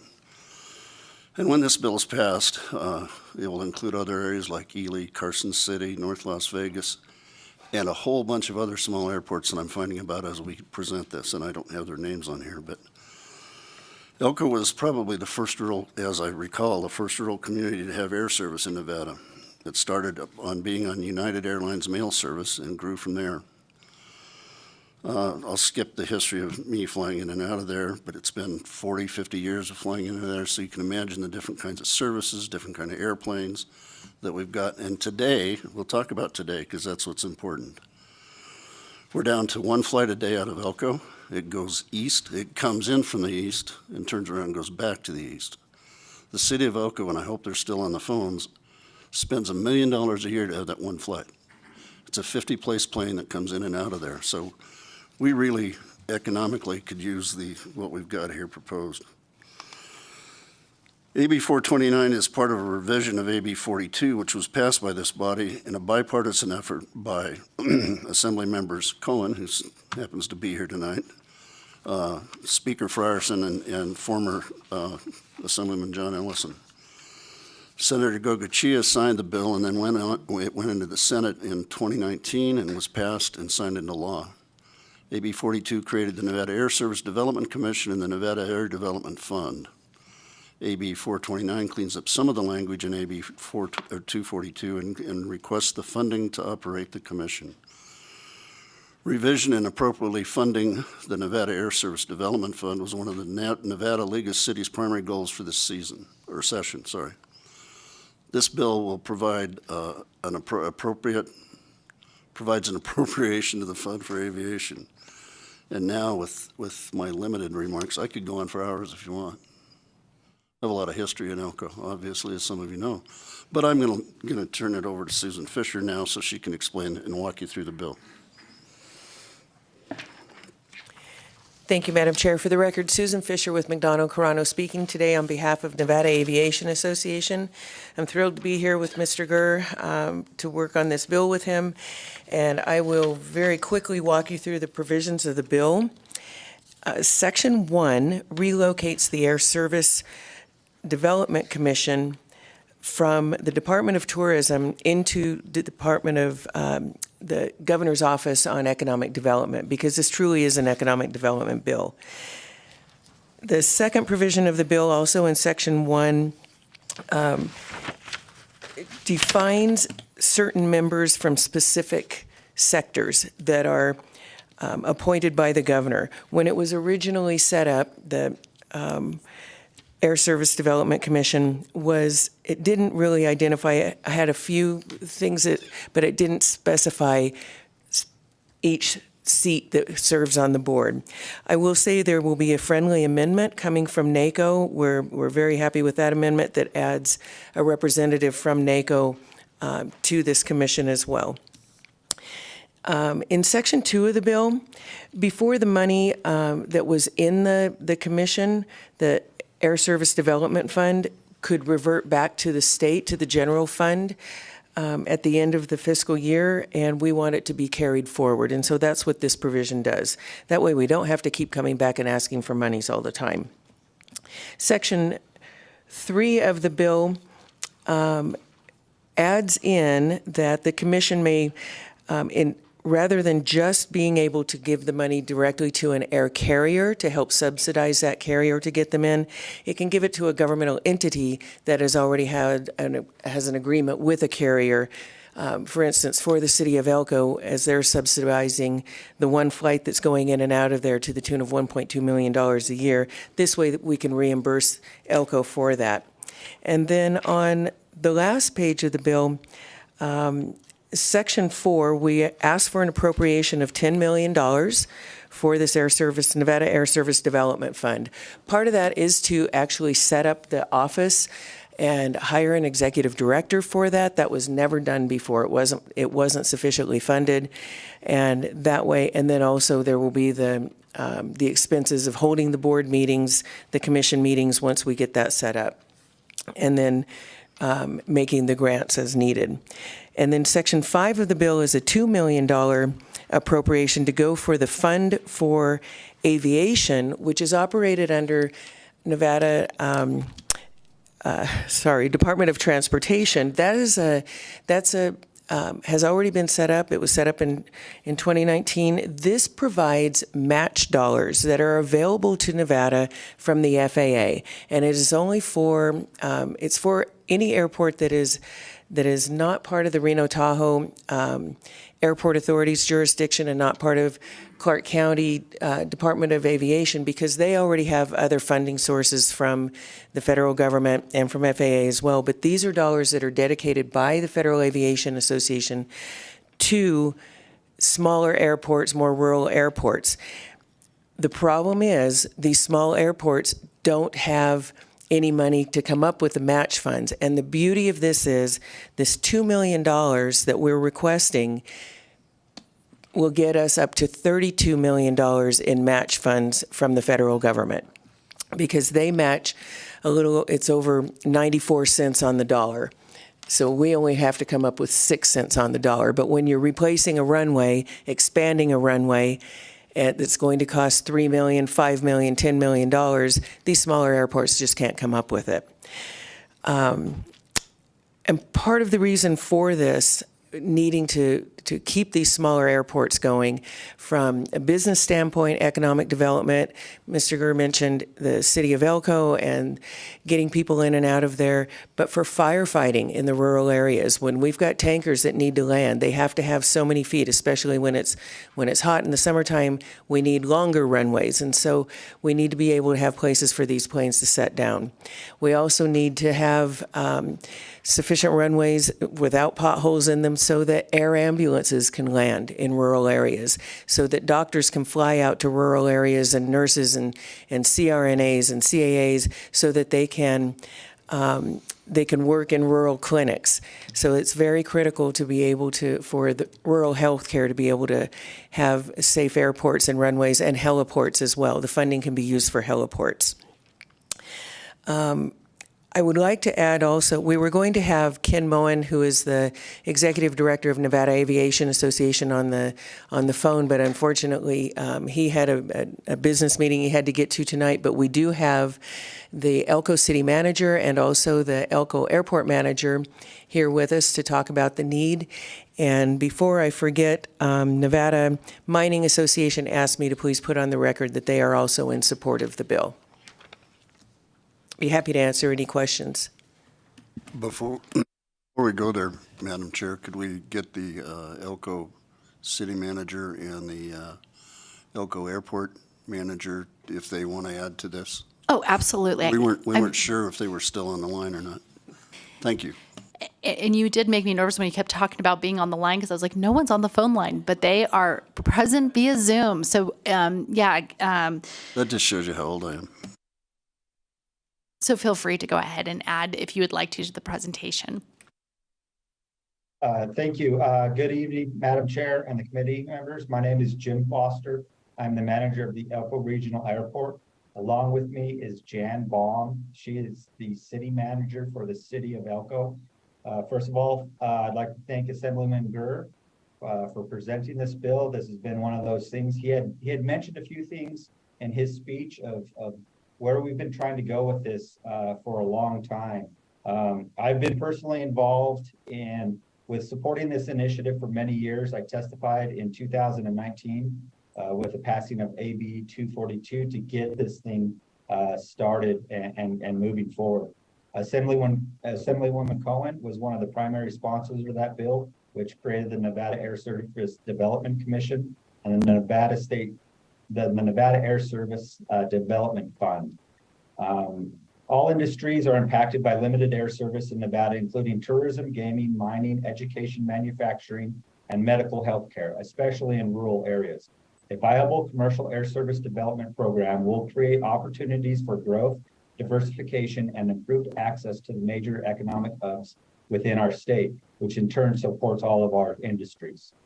The one thing about this bill, though, it's not all about commercial air service and doing that. It's supporting the rural airports throughout the state of Nevada. There's a lot. And we're talking airports smaller than Elko. It's not only about a commercial air service, but we need to provide that assistance to those facilities that have limited funding and the need for infrastructure projects through the AIP program through the federal government, and assisting with those matching funds. And in all of it, it enhances our state aviation system. So I'd like to thank you for the opportunity to testify in support of this initiative and this bill. And I will turn it over to Jan real quick to get some of her comments. Thank you. Jan Baum, City Manager for the City of Elko. And again, of course, the City of Elko is in support of this, and thank you, Assemblyman Berger, for presenting this for the state of Nevada. The City of Elko is in support of this bill with hopes that funding the Nevada Air Service Development Fund will enhance intrastate travel within Nevada, providing opportunities for diversified economic development, employment opportunities, and access to healthcare, as well as leisure opportunities. The city of Elko is currently paying over $1 million annually to maintain one commercial flight per day to Salt Lake City, Utah. Our city council just approved a 3-month contract last night for 3 months of commercial air service for $365,000. To access the 2 metropolitan areas in Nevada, which are Reno and Las Vegas, residents of northeastern Nevada are driving 4 to 7 hours to get to Reno and Las Vegas, which is a great hardship to our residents. Airport infrastructure projects like the AIP matching that we've been hearing about and commercial air travel are essential for northeastern Nevada economic development. The city of Elko is thankful for the opportunity to voice our support. Thank you for hearing. Thank you so much. Are we ready to open up to questions?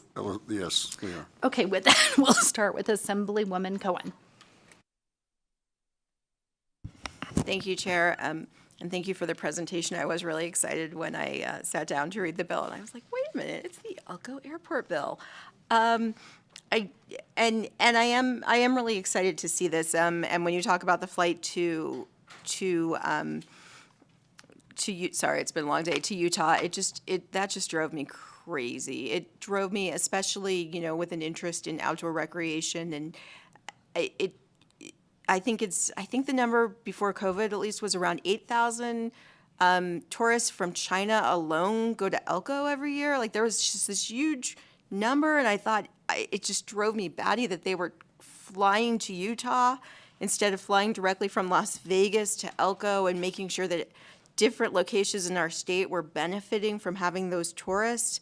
But my question, and then I also recall we did have, I think at the hearing in 19, we did have a dentist testify from Reno who was going to Elko about once a week and how he could do so much more if he could fly into Elko directly to see his patients.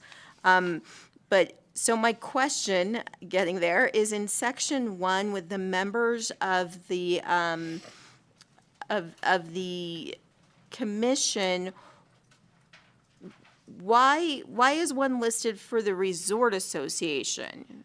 For me, that seems kind of odd because I don't think of the Resort Association as being so much in our rural areas. And so what's the intent with that? If I may, Madam Chair, Susan Fisher for the record. Assemblywoman, there are casinos in almost every small community in this town, and a lot of them, some of them are members of the Resort Association, and so that's why they're included in here. Thank you, Chair. Thank you. Next, we'll go to Assemblyman Nguyen. Thank you, Madam Chair. I had the amazing opportunity to go visit Elko last year during the part of the Nevada mining tour. So I got a chance to go to Elko. So it's nice to see the part of Nevada. And I did try to, just trying to echo Assemblywoman Cohen's comment, I did try to fly and get out of the 4-hour ride from Reno on the lovely bus to Elko. And I did ask, hey, can I fly to Salt Lake and just drive over? They did not like that when I asked that question. But yeah, I think it's crucial that we connect that part of our states into the 2 major metropolitans that we have. So this is great. I think it's will bring more economic development into our state. Along the same line with Assemblyman Cohen's question, I'm trying to connect the dot in terms of rural representation. And I'm having a hard time seeing that on the membership of this commission.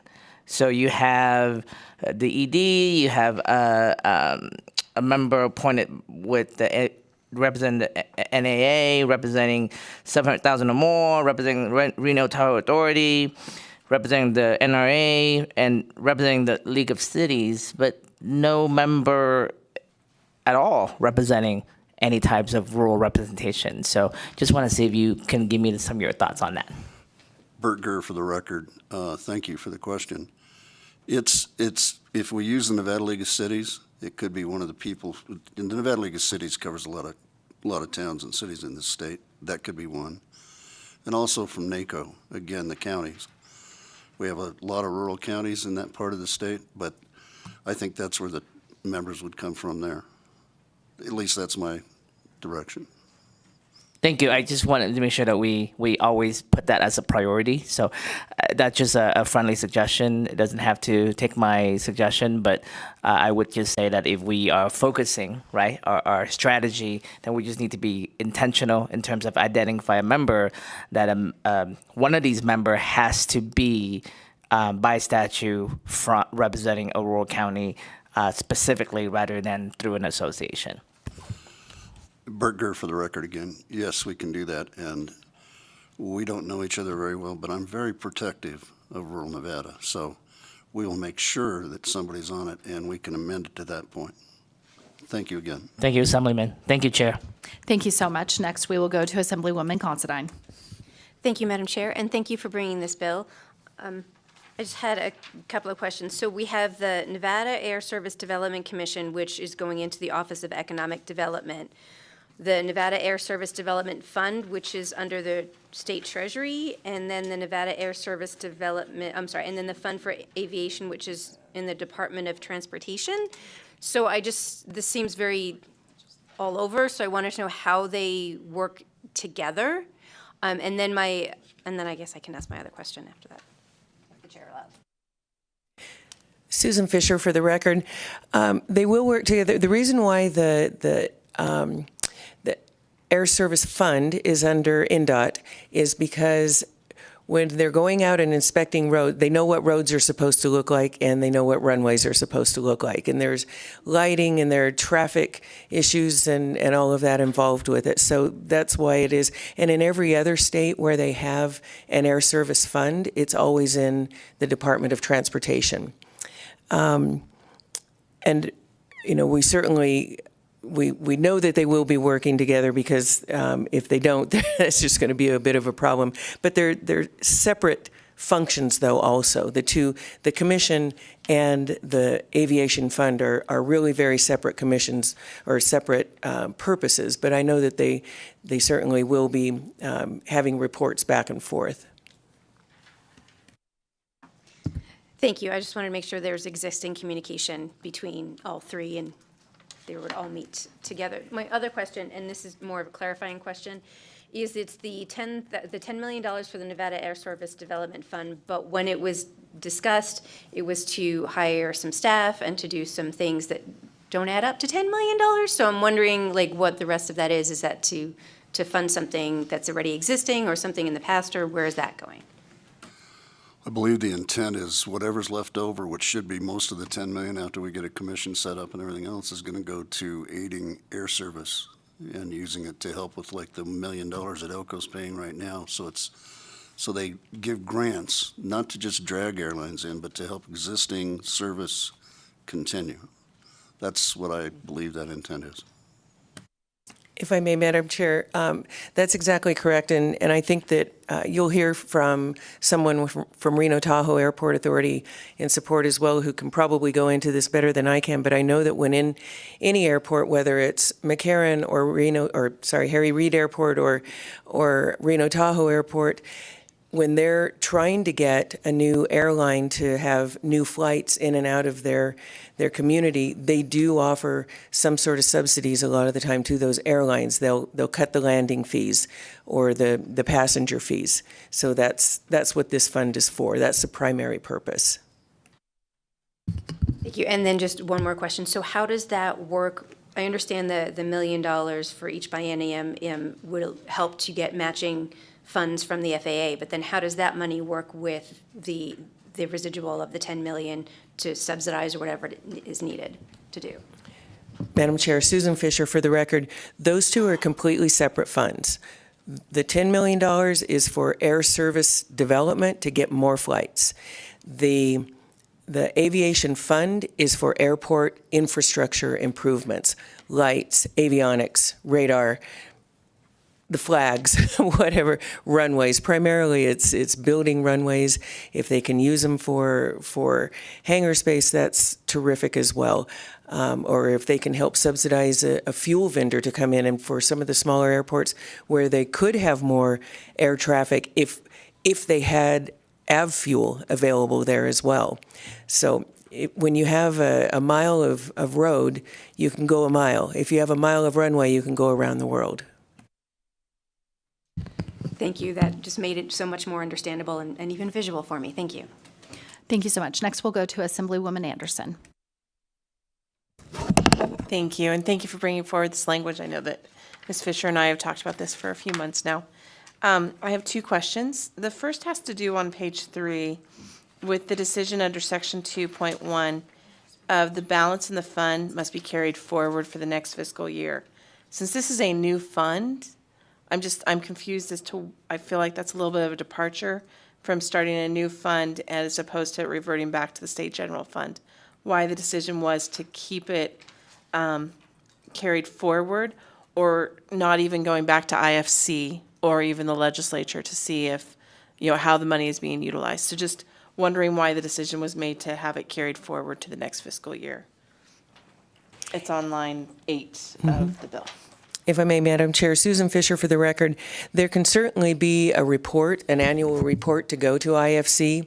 And if we need to put that in here, or if that's something that, I don't know if that's something that's already in statute or not, I'd have to go back and look at that. But it makes sense whenever you have some sort of a fund like that there is a report, a follow-up to IFC.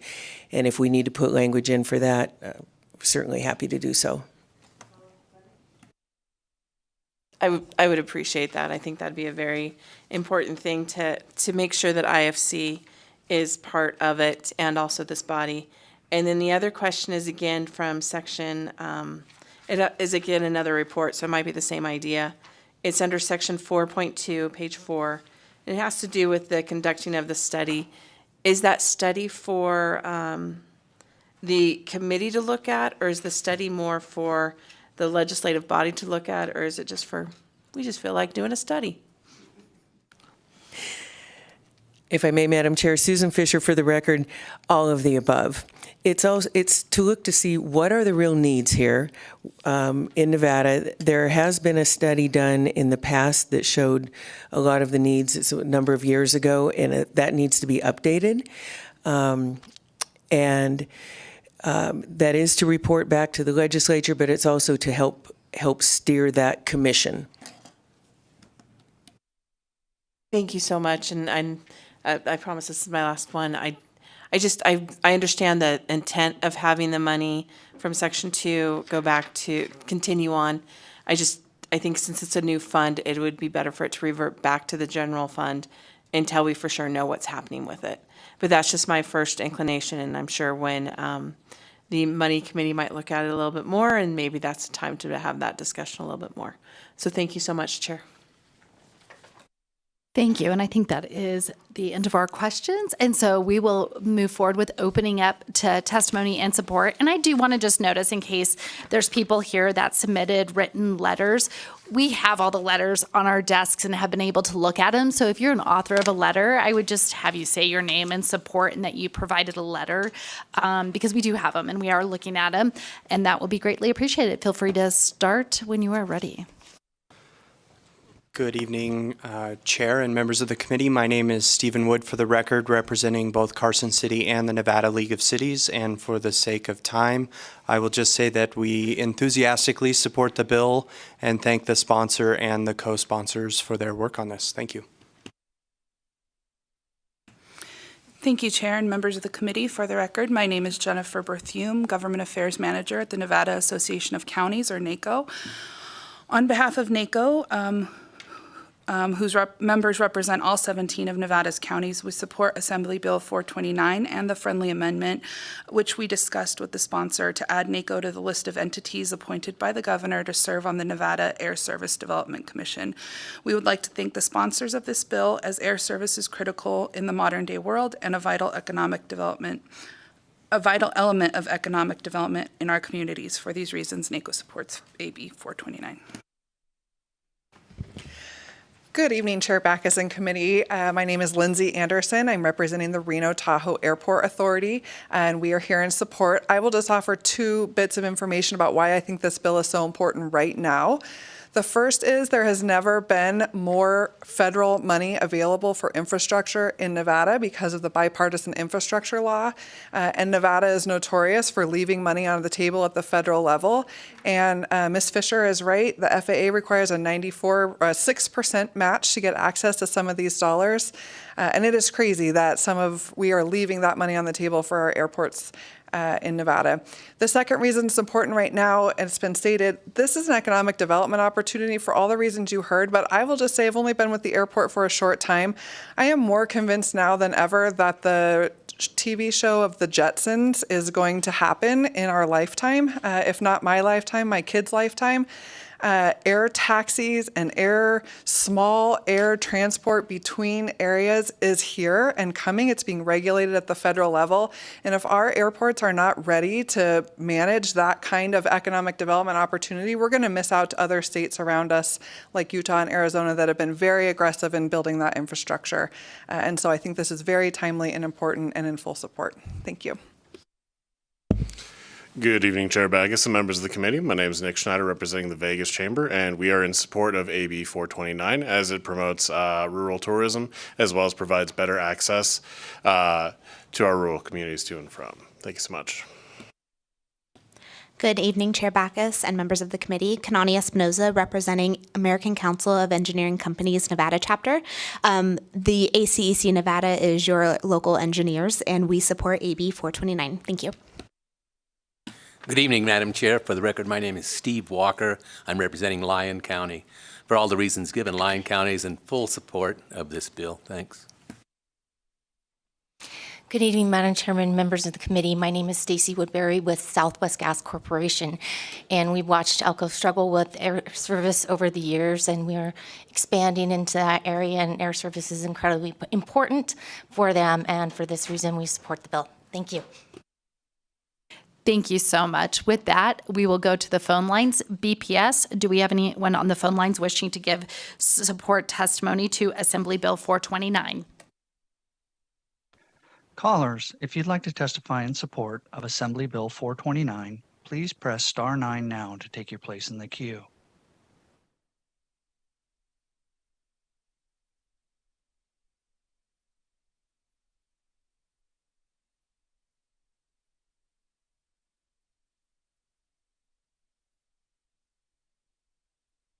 Caller with the last 3 digits 544, you are unmuted on our end and may begin. Hello, committee. This is Zach Conine, your friendly neighborhood Nevada State Treasurer, calling in support of AB 429. When we were on the listening tour, we heard many times around our rural communities the importance of air travel and air tourism and air for economic development. We just want to thank the bill sponsor and Ms. Fisher for their work bringing this in. As we all know, the state of Nevada has never done a great job getting matching dollars from the federal government into the state. And as we all know, when we don't get those dollars, they go to places like Kansas, which is a totally fine state, but I am not their treasurer. So I urge your support on this bill, and thank you for the time.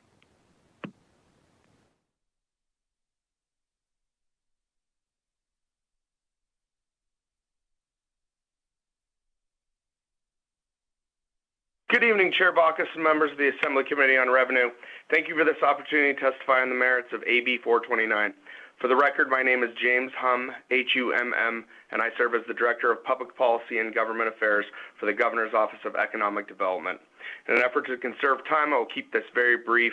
I'm here in support on behalf of the agency and Director Burns, as we believe the passage and funding of this bill could potentially lead to positive economic development outcomes in areas of the state that have not historically had or have had limited commercial flights. Appreciate your full consideration of this bill. Thank you. Callers, if you've recently joined and like to testify in support of Assembly Bill 429, please press star 9 now to take your place in the queue.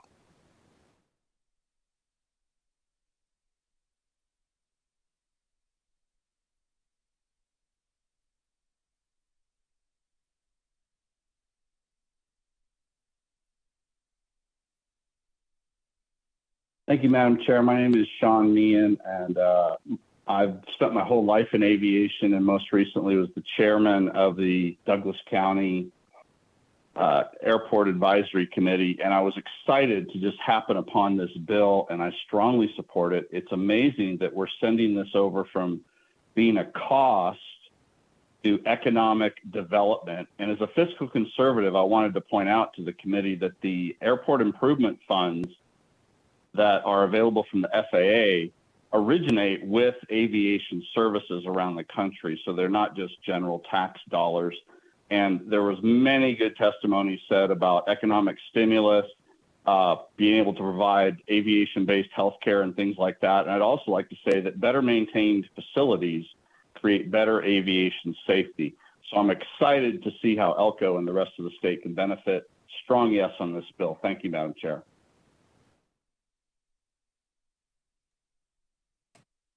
BPS, I think that Chair, was our there are last. no more callers. No more callers in support. Thank you so much. With that, we will go to testimony in opposition of Assembly Bill 429 here in Carson City. With that, we will go back to the phone lines. BPS, is there anyone on the phone lines wishing to give testimony in opposition to Assembly Bill 429? Chair, we have no callers in opposition at this time. Thank you so much. With that, we will go to neutral testimony for Assembly Bill 429 here in Carson City. Is there anyone wishing to give testimony in neutral? BPS, did anyone get on the phone line to give testimony in the neutral to Assembly Bill 429? Chair, the public line is open and working, and there are no callers at this time. Thank you so much. And with that, we'll invite the bill sponsor back up to give some closing remarks.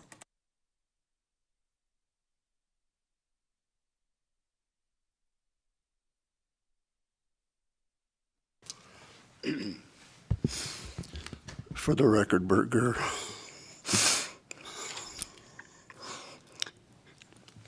Chandra, you don't have anything over being a baby.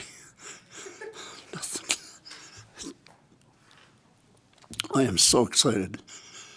The support and the backup from everybody in the room and around the state. But there has to be a lot of thanks and credit go to the people who started this. It wasn't me. Assembly Member Cohen, Speaker Frierson, former Assemblyman Ellison, and Senator Gokachia laid the groundwork. I just happened to step in at the right time.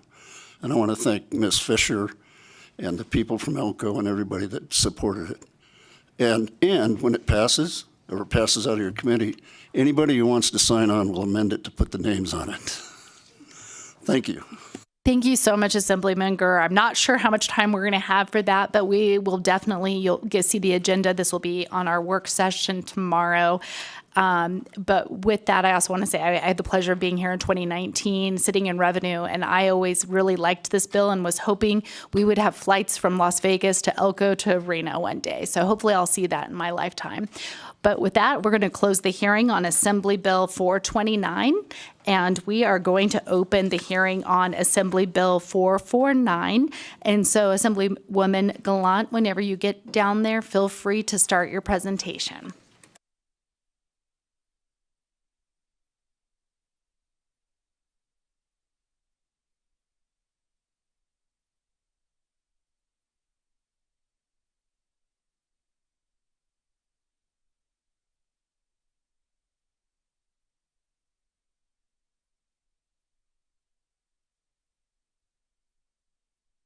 All right. All right. This is going to be a long one. Sorry, guys.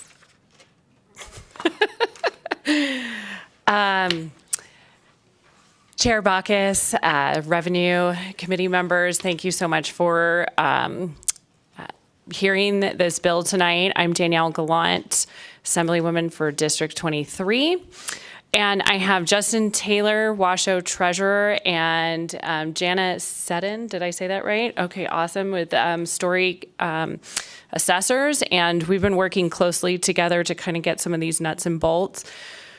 Before I get into this, I just want to let you know that the intention of this bill is to ensure that we have, that the homeowners that are overcharge are able to get that refund. We're going to change that to a refund to a credit. We'll explain that in a minute. But there is an amendment that you guys got today that we've been working diligently on.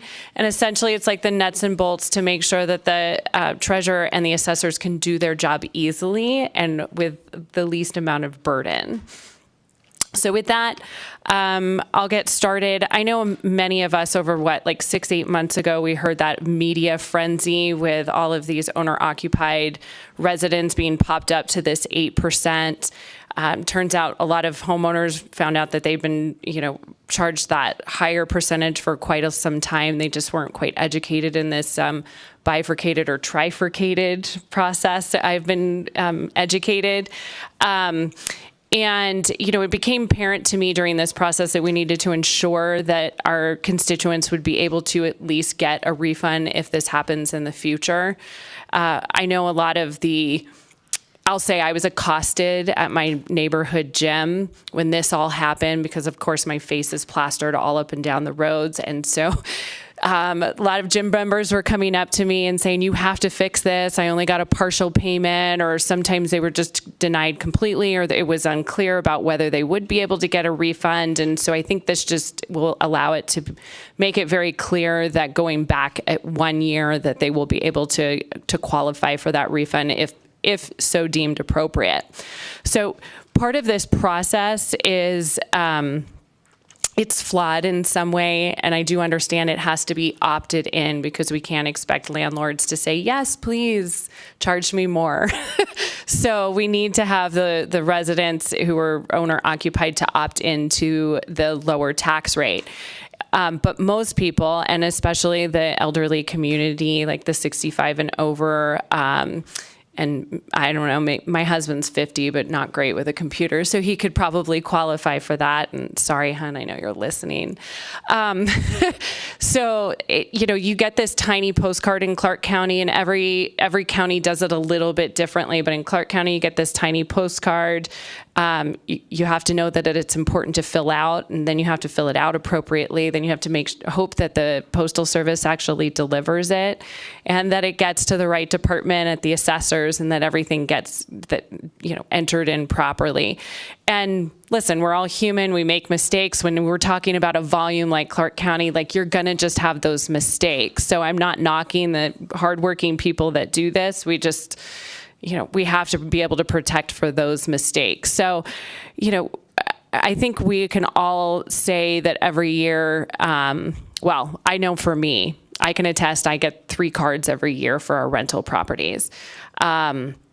And every year I fill it out because I've known about this. And so for 2 of my rental properties, I'm at that 8%. I have no idea if it actually arrived, right? Because it'll just get defaulted if it doesn't arrive.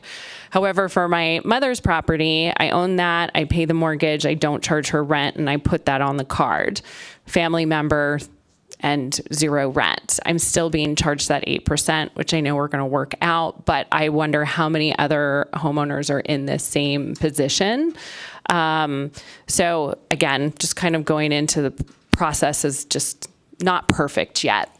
I know a lot of the assessors, they don't want to overcharge homeowners, and many of which are on fixed incomes or paycheck to paycheck, as they have made a lot of sacrifices for to be part of the dream of homeownership. And so I feel like this body has a duty to represent our districts and ensure that our constituents are not overpaying. And I think that was the intention when this was put forth back in 2015, was not to charge our neighbors, our Nevadans, our homeowners at that 8%. So with that, I will say I've been working very closely with Washoe and Clark and NACO and Story and now Humboldt. I appreciate that, by the way. Thank you, Andy Heiser.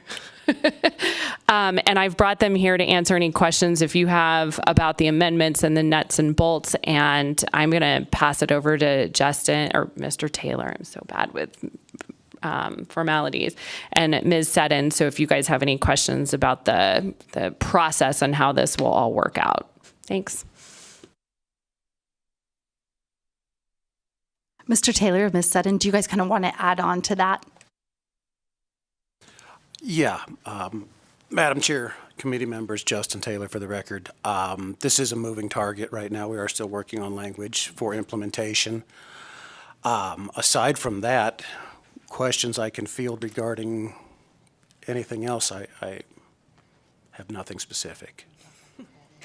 Well, I appreciate that. I got to say thank you all, and to all of the assessors who came out tonight. And I know you guys have been in a long conference today, and being present for our hearing tonight is appreciated, especially since 449 would apply. But we also had an earlier bill that was applicable too. With that, we'll move to questions, and then feel free to chime in where you see fit. Do I have any questions from any committee members on Assembly Bill 449?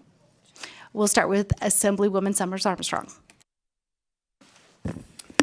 Thank you, Madam Chair. Thank you, Ms. Gallant, Assemblywoman Gallant, for bringing this bill.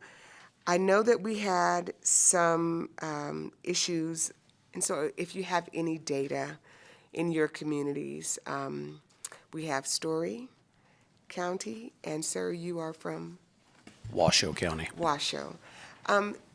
Do you all have any data as to how many or how much you were asked, how many residences petitioned for having their taxes refunded from in the last fiscal year or so? This question I can answer. So in Washoe, it was over 800 residents that were popped up to that higher percentage. I am working with Joanna Jacobs to get the numbers for Clark County. I'm sure that those were much higher, just given the fact that it was a larger county. And then if you want to answer for Story. Jana Seddon, Story County Assessor, last name Seddon. In Story, we do it a little different. We send our cards out every year. We are a much smaller county. When you're talking larger counties, you're talking a huge fiscal impact to mail these out and then process these every year.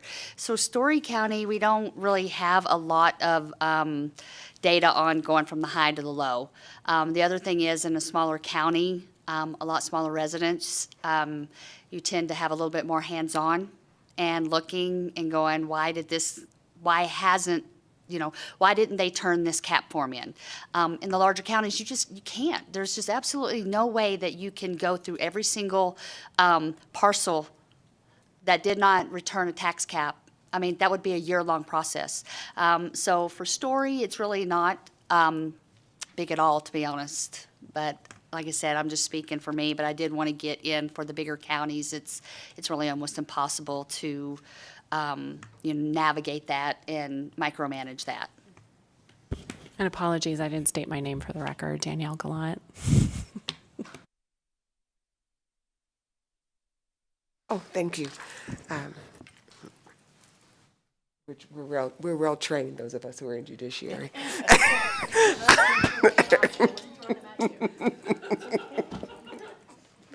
It's late, I'm getting punchy. Okay, sorry about that. I'm glad that was on the record. Danielle Gallant for the record, by the way. Okay, so I understand the intent, and I really would like to know, if there were 800 in Washoe, how many residents of these cards and single-family home properties are you all processing every year, so I can get an idea of the percentage? Justin Taylor for the record, Washoe County Treasurer. Those cards are handled through the assessor. I don't know how many they're handling a year, but I can attest to the 800 corrections that I received since the news story came out. And Danielle Gallant for the record. So when we've met with Washoe, it has been a huge undertaking to do this trifurcated property tax for, since that's been implemented. It is a lot of work. And so in process of discussing this with them and the amount of, just the burden it is on the assessors, over the next 2 years, we're going to be working with Washoe, Clark, and various stakeholders to try to figure out how we can make that process less burdensome for them. But when we spoke to Chris that day, it was, you could see it on his face. It is a huge undertaking. Thank you so much. Next, we'll go to Assemblywoman Mosca. Thank you, Chair, and thank you for this. I don't know as much about it, so I wanted to ask for where it says in Section 1 about the 30 days that for the notice, is that what happens right now, or is it because right now it takes a long time, or right now they can't even petition? And then same thing for Section 3 under, they can appeal the decision to the Nevada Tax Commission. Does that happen right now, or does this add that here? It's Danielle Gallant for the record. So in terms of the amendment, is that what you're looking at? The actual bill? Sorry, I was looking at the actual bill. So a lot of that's changed because we've taken what is currently happening within their process and applied it to the amendment so that we're not changing or starting a whole new process, but something in which that they already have in process. Because they do refunds, in other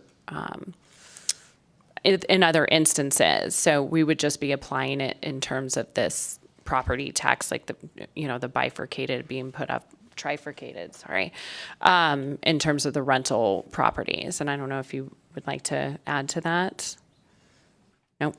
Okay. Jana Seddon for the record. On the 30-day deal that I believe that we are speaking to, you keep hearing a bifurcated and a trifurcated. Nevada is a bifurcated system because we value land based on market value and improvements based on mandated Marshall and Swift, replacement cost new, less depreciation. That's a bifurcated system. Now we say it's a trifurcated system because we already have this tax cap in place. So technically you pay taxes based on a different value. So the 30 days is if we say, no, you don't qualify for this. They have their tax bill.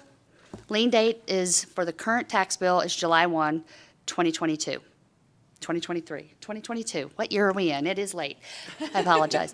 2022. So they have until June 30th of 2023 to turn that cap in and get a correction for the current fiscal year already. That is already in place. Okay, so anytime within that, if someone comes in and says, hey, you have my tax cap wrong, we have 30 days to look at it and go whether or not, yes, you are correct, we're going to fix it. No, we do not believe that it is correct. At that point, they have another avenue of going to the tax commission.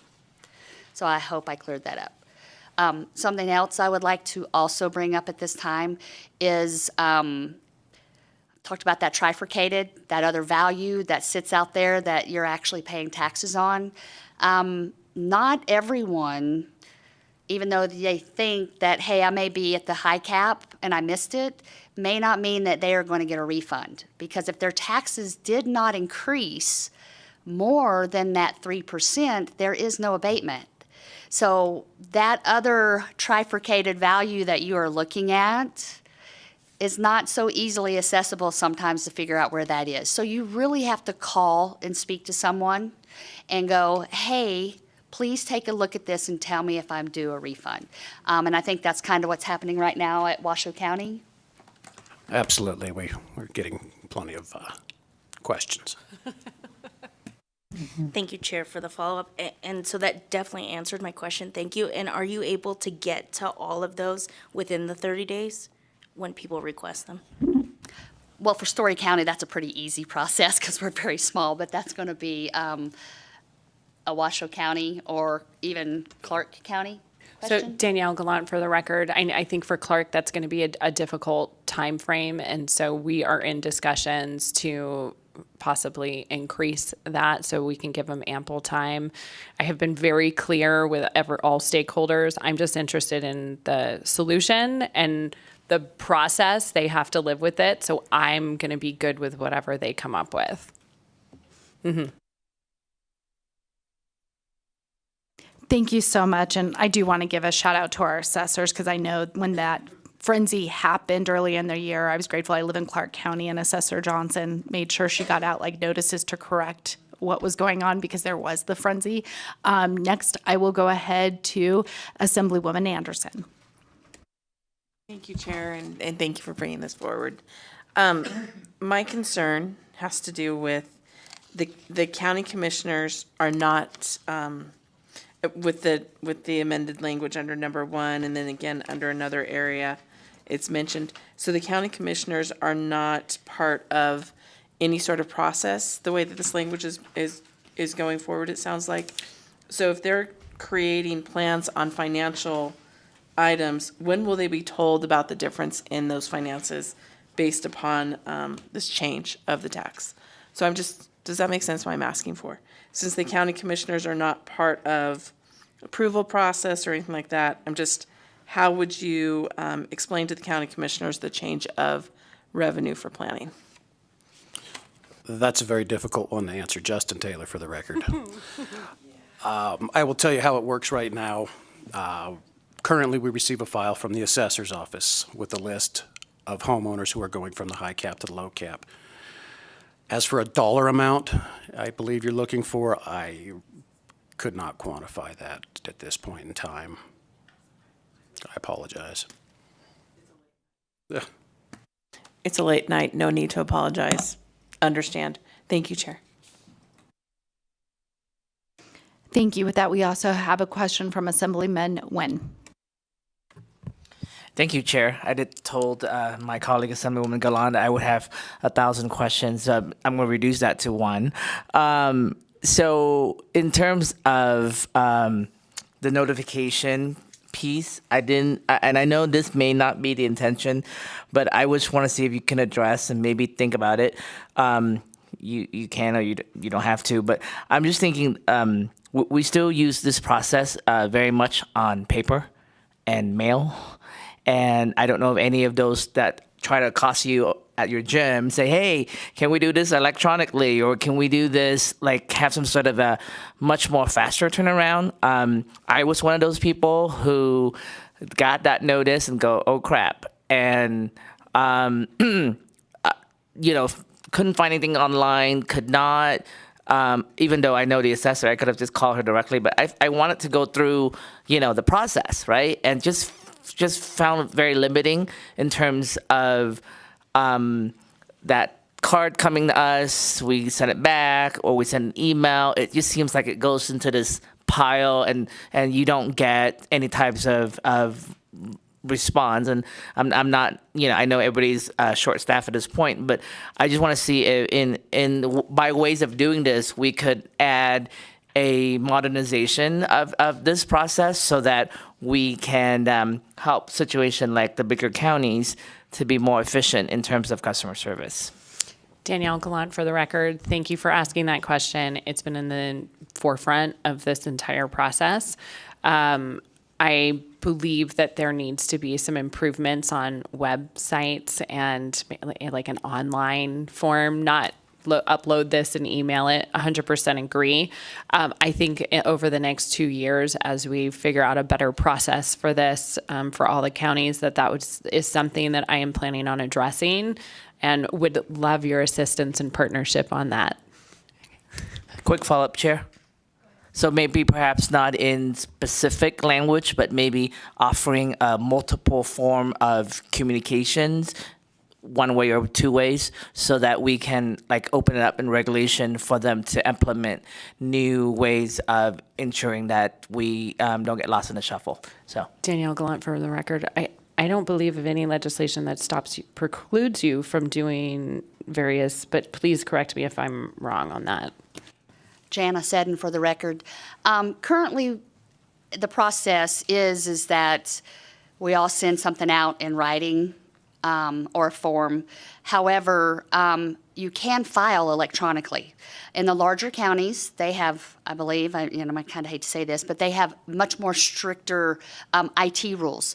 What you don't want is for someone to be able to just go into a computer, throw in your parcel number, throw in whatever you want to, and change your stuff. So I know in Washoe, and I apologize if I misspeak, correct me if I am wrong, but you get a card with a PIN number. Oh, perfect. You get a card with a PIN number or something, and you have to have that so that just no one can go in and change.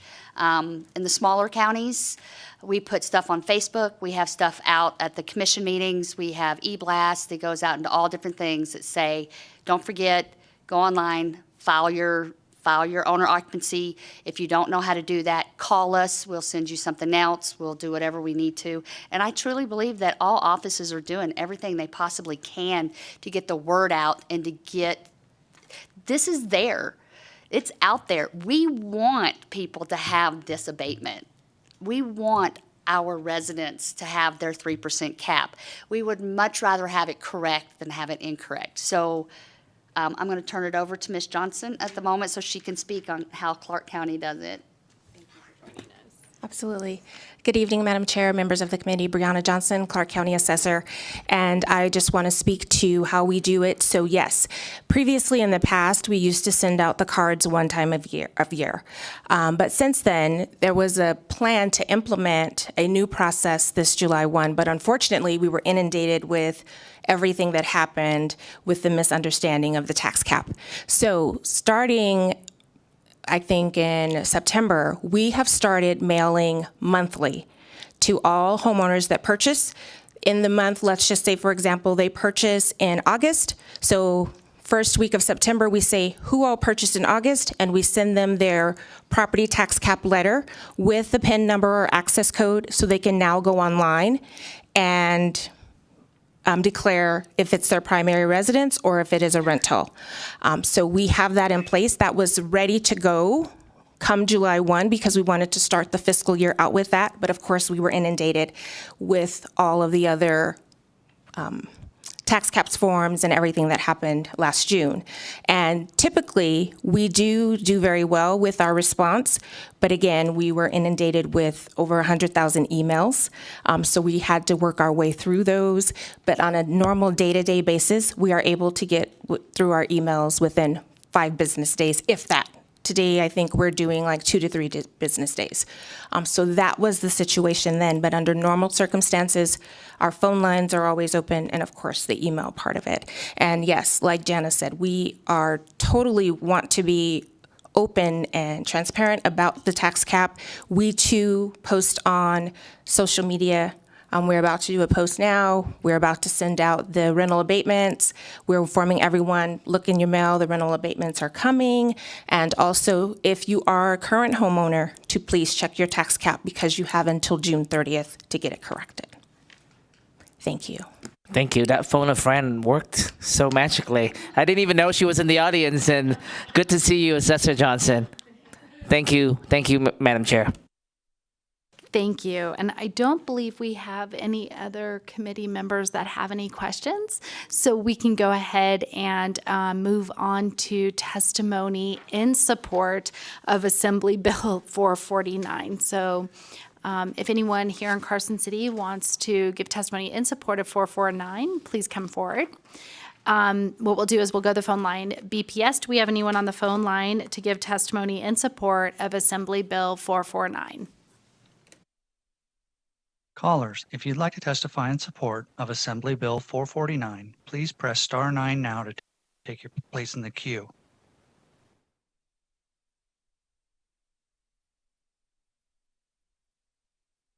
Chair, we have no, one moment.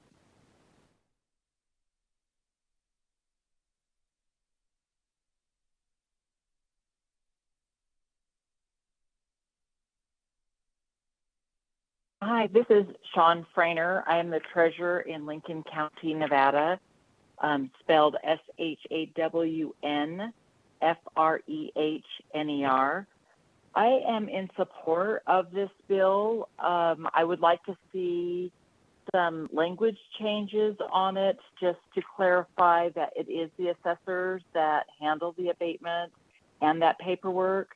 But I have been sending comments through Justin, so I appreciate Justin Taylor for his help in communicating back and forth with Assemblywoman Gallant on this one, but I have no issues. I'm in support of that. I just would like to see some clarification that in the current amended draft or proposed amendment, it states that the county treasurer determines that the taxpayer is entitled for it. And just in NAC, it's very clear that the assessor's office, so it says that the assessor notifies the tax receiver of a claim for an abatement. And so I just would like to see that clarified a little bit, because right now when I read it, it looks like that whole process is happening through the treasurer's office. Thank you. Thank you so much, Treasurer. While that testimony is probably more in opposition because there's recommendations of changes, we get the intent that you do support the concept of the bill. But is there anybody else on the phone line, BPS, wanting to give testimony in support? Chair, we have no more callers in support at this time. Thank you so much. Do we have anyone here in Carson City wishing to give testimony in opposition to Assembly Bill 449? BPS, do we have anyone on the phone line wishing to give testimony in opposition to Assembly Bill 449? Chair, we have no callers in opposition at this time. Thank you so much. Do we have anyone here that wants to give testimony in the neutral to Assembly Bill number 449? With that, BPS, do we have anyone on the phone line wishing to give testimony in the neutral? Chair, we have no callers in neutral at this time. Thank you so much. At this time, we'll go ahead and invite the bill sponsor back up to the front to give some closing remarks. Goodness, you are wonderful, but we're not done. We will go ahead and close the hearing on Assembly Bill 449, and we will go ahead and open up the public comment. Anyone wishing to give public comment, we limit it to 2 minutes. If you don't mind coming up front to give public comment in Carson City. With that, we don't have anyone, so we'll go to the phone line. BPS, do we have anyone on the phone? Oh, thank you. With that, we will go to the phone line. BPS, do we have anyone wishing to give testimony in the neutral? Chair, we have no callers in neutral this time. Did I say that? BPS, do we have anyone on the phone line wishing to give public comment this evening?